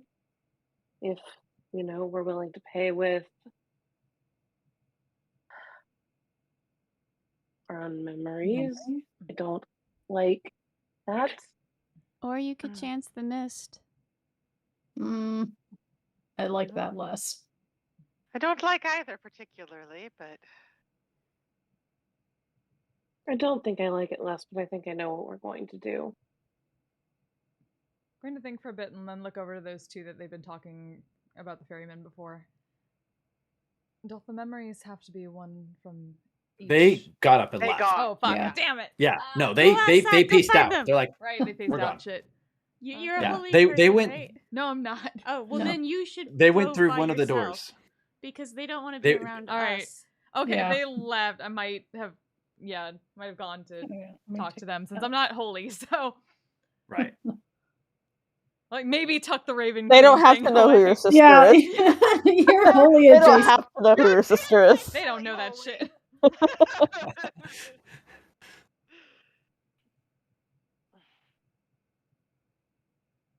Would I be able to catch up to them? They went through one of the doors that lead to one of the halls that lead to what looked to be a series of rooms. You could knock on a bunch of doors and see if you can find any of them. They went to their hotel room. Damn it. Huh. Well, I suppose the question is, given that we're probably going to pay the price, is what is worth what each of us can give that is of sufficient worth.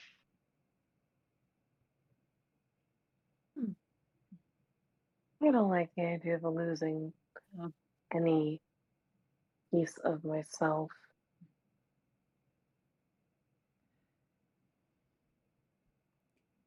Maybe we should investigate the shrine first. Yeah. We could do some more information gathering, see what we find. Wouldn't hurt. There was also some people outside, but maybe they would talk to you better than they would talk to a holy woman like me. Perhaps.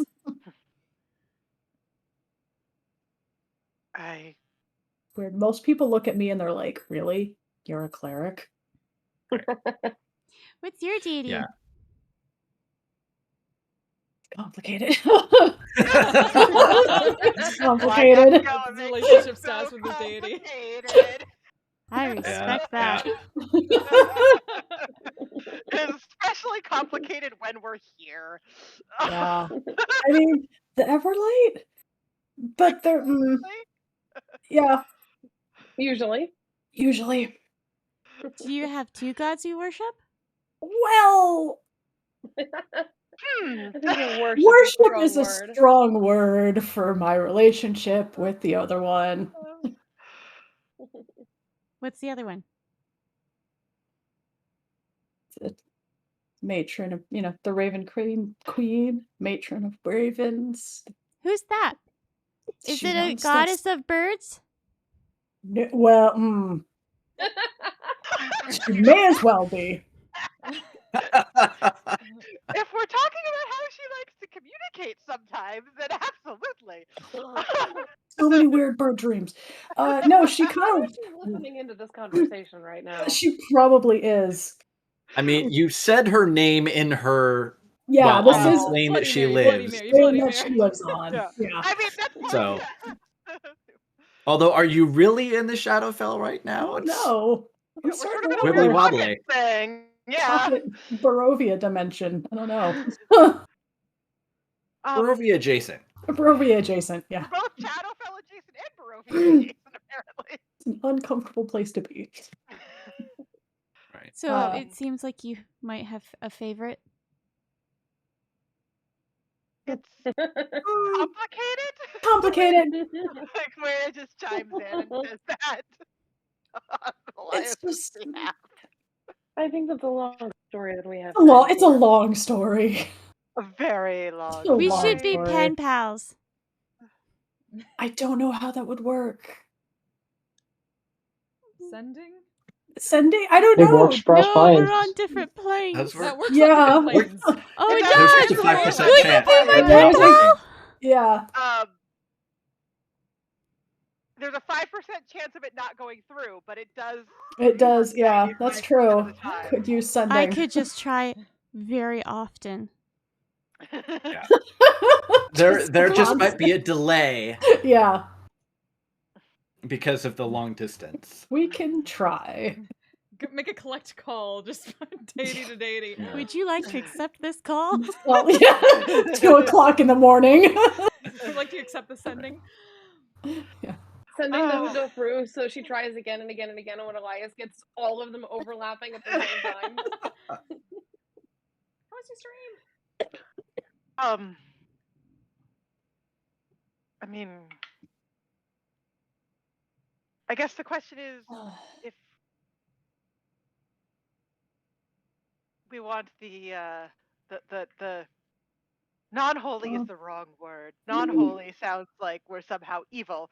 No, that would be unholy. Yeah. The more secular members of the party. I think, yeah. Agnostic.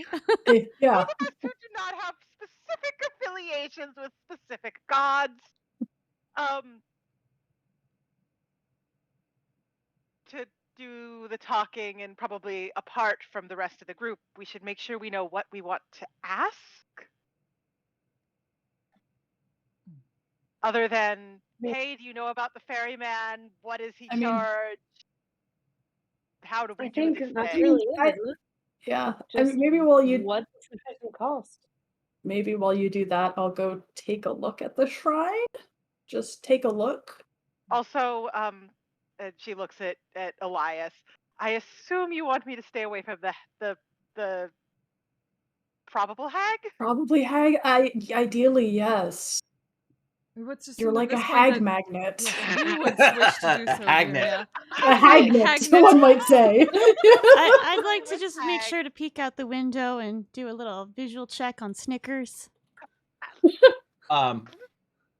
You peek out the window and Snickers seems to be feeding on some of the shrubs that are nearby.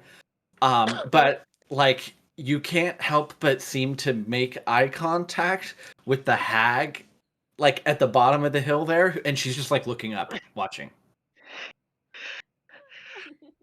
At least, I mean, at least the hag that shows up the most is not the worst. But, I mean, sure, on the Like, sliding she scale holds of up a hags. jar.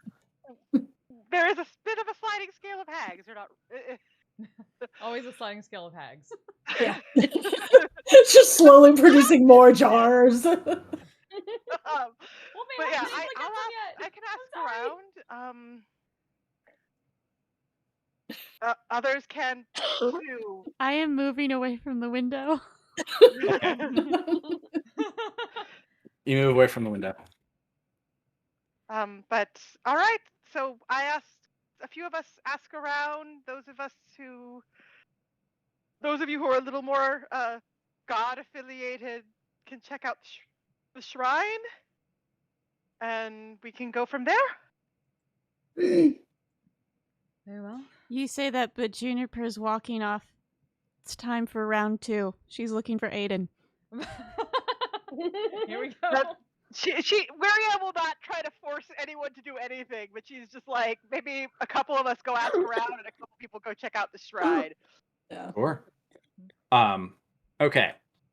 So it is very late at this point tonight. And so I had not actually anticipated. I had figured you'd all make it to the halfway in and take your long rest here, and we wouldn't have a whole thing in the middle. The It meta. was a good whole thing, though. No, it was, and which is why I would very happily ran with it. I am also. But it is very late, and a number of you are very, very tired. Yes. And so what I was hoping to build into a series of like one evening, we might have to wrap up as a second half.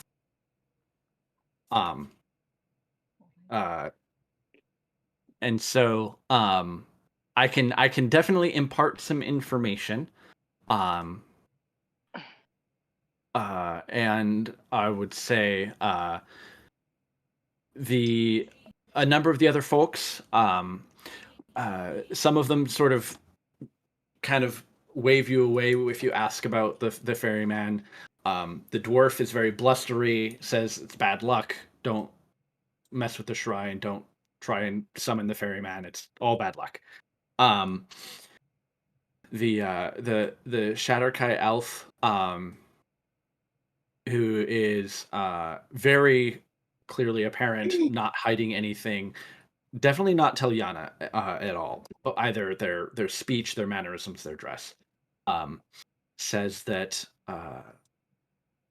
the danger isn't in the price that you pay, but in the danger that calling the ferryman might get the attention of other dangerous creatures.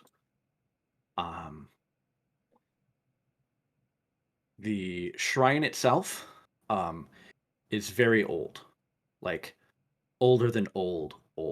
There isn't anything specifically religious about it, but it clearly is. So there is it's over here in the bottom left, and there seems to be kind of like a like not it's like it's like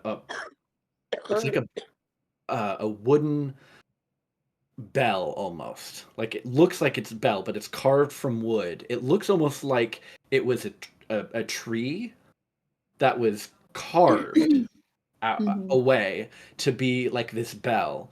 And then in front of it is a stone statue that is humanoid-esque, but it's so worn down. Like it looks like it may have at one point had like a base with writing or something like that, but it's so worn that you just get like a general overall shape. But there is specifically a like hands that are kind of held out like this. The distinct shape of fingers are long since worn away. But it looks like, unlike anything else around it, there's no snow on this statue. And there's a little bit of what may look like dried blood in the palm of the upraised hands of the statue. It's like stained dark red, and there's a couple of dried flecks.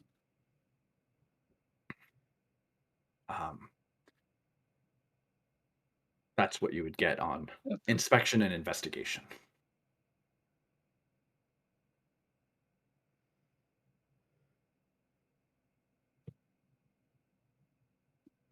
Okay. Oh. Let's write that down. I think if we're gonna do it, we probably would want to do it next time. Because sleepy. Yeah, and I don't even know, like, Yeah. figuring out an appropriate offering too. Yeah, I want to take I already time to have think about idea. that. Also, after 5+ years, I have 3 pages left in my notebook. Holy shit. Oh wow. So I'm curious, you better set up when you get home. If you want to, I'm happy to guest until we get through the mist. Yeah. So yeah, there it never came up, but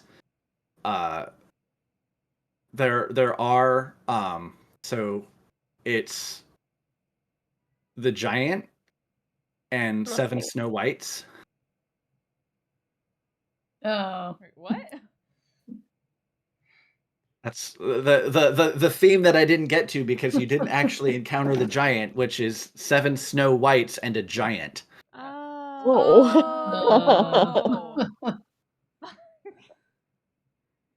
I like it. You ruin all your fun. Yeah. Very clever. But is Aiden up for a conversation with Juniper if she sidles up unexpectedly, like she does? Tonight. Nice. Yeah, I think, I think we're all Crunching noise. John is Yeah. I was crouching. definitely picking up Valid. on very deflated, low energy. So Yeah, I'm why like don't ready to pass out. right? So Next time. we'll see where and how we might be able to get another Saturday together, and we'll figure out the next opportunity. And what we'll do is we'll pick back up here with some additional conversations about exactly what you want to do, or if you want to talk to any more of these people, No. ask them additional questions, barter for things. The hag is very interested and is like constantly like every time you go by, she's like, She just. I like to think she just has dice. Yeah. Oh no, wait. The math clicky stones. I need those. They were me. lights, but She now got they me. look like they're dice. The number Which is funny rock. because these glow in the dark. Hey. All right. Well, thank you all for joining us, chat. I hope you Thank enjoyed this a you. little bit. Yeah. We'll Thank be you, back chat. next time we know. I will let you all know. And I will be back on Tuesday, I think, for Langforkin. So until then, I'm gonna send you all to my friend Joel. Good night. Thanks for being here. Hope you all have a great one. Until next time, y'all stay safe, stay healthy, take care of yourself, take care of each other. Bye. Bye. Bye. I'm a badass, asexual, polyhedral dice holder. I'm proud to be. I'm a flying ace and fly through outer space. Hello, sweetie. I'm a badass, asexual, polyhedral dice holder. I'm proud to be in whatever sitch, like singing on Twitch or playing D&D. I'm a badass, asexual, polyhedral dice holder. You may call me obsessive, but I just border on being a collector and being a dragon that sits atop my treasure. That's so shiny. I'm a badass, asexual, polyhedral dice holder. And my partners love me for it. I'm a natural 20 when it comes to being me. I'm a time traveler, so Alonzi. I'm a badass, asexual,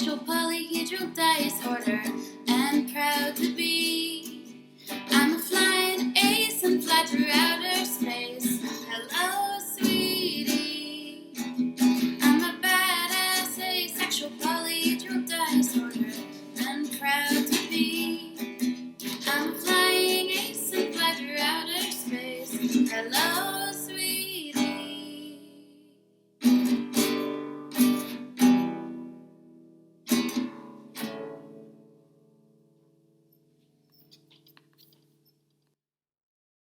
I'm a badass, asexual, polyhedral dice holder. I'm proud to be. I'm a flying ace and fly through outer space. Hello, sweetie. I'm a badass, asexual, polyhedral dice holder. I'm proud to be in whatever sitch, like singing on Twitch or playing D&D. I'm a badass, asexual, polyhedral dice holder. You may call me obsessive, but I just border on being a collector and being a dragon that sits atop my treasure. That's so shiny. I'm a badass, asexual, polyhedral dice order. And my partners love me for it. I'm a natural 20 when it comes to being me. I'm a time traveler, so Alonzi. I'm a badass, asexual, polyhedral dice hoarder, and proud to be. I'm a flying ace and fly through outer space. Hello, sweetie. I'm a badass, asexual, polyhedral dice hoarder, and proud to be. I'm a flying ace and fly through outer space. Hello, sweetie.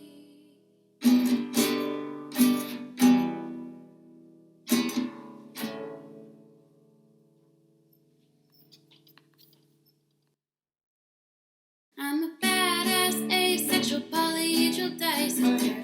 I'm proud to be. I'm a flying ace and fly through outer space. Hello, sweetie. I'm a badass, asexual, polyhedral dice holder. I'm proud to be in whatever sitch, like singing on Twitch or playing D&D. I'm a badass, asexual, polyhedral dice holder. You may call me obsessive, but I just border on being a collector and being a dragon that sits atop my treasure. That's so shiny. I'm a badass, asexual, polyhedral dice holder. And my partners love me for it. I'm a natural 20 when it comes to being me. I'm a time traveler, so Alonzi. I'm a badass, asexual, polyhedral dice hoarder, and proud to be. I'm a flying ace and fly through outer space. Hello, sweetie. I'm a badass, asexual, polyhedral dice hoarder, and proud to be. I'm a flying ace and fly through outer space. Hello, sweetie.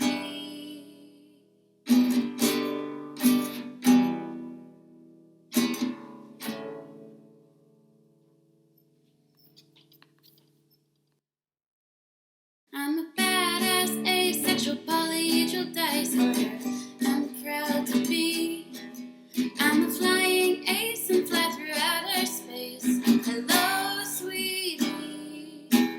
I'm a badass, asexual, polyhedral dice holder. I'm proud to be in whatever sitch, like singing on Twitch or playing D&D. I'm a badass, asexual, polyhedral dice holder. You may call me obsessive, but I just border on being a collector and being a dragon that sits atop my treasure. That's so shiny. I'm a badass, asexual, polyhedral dice holder. And my partners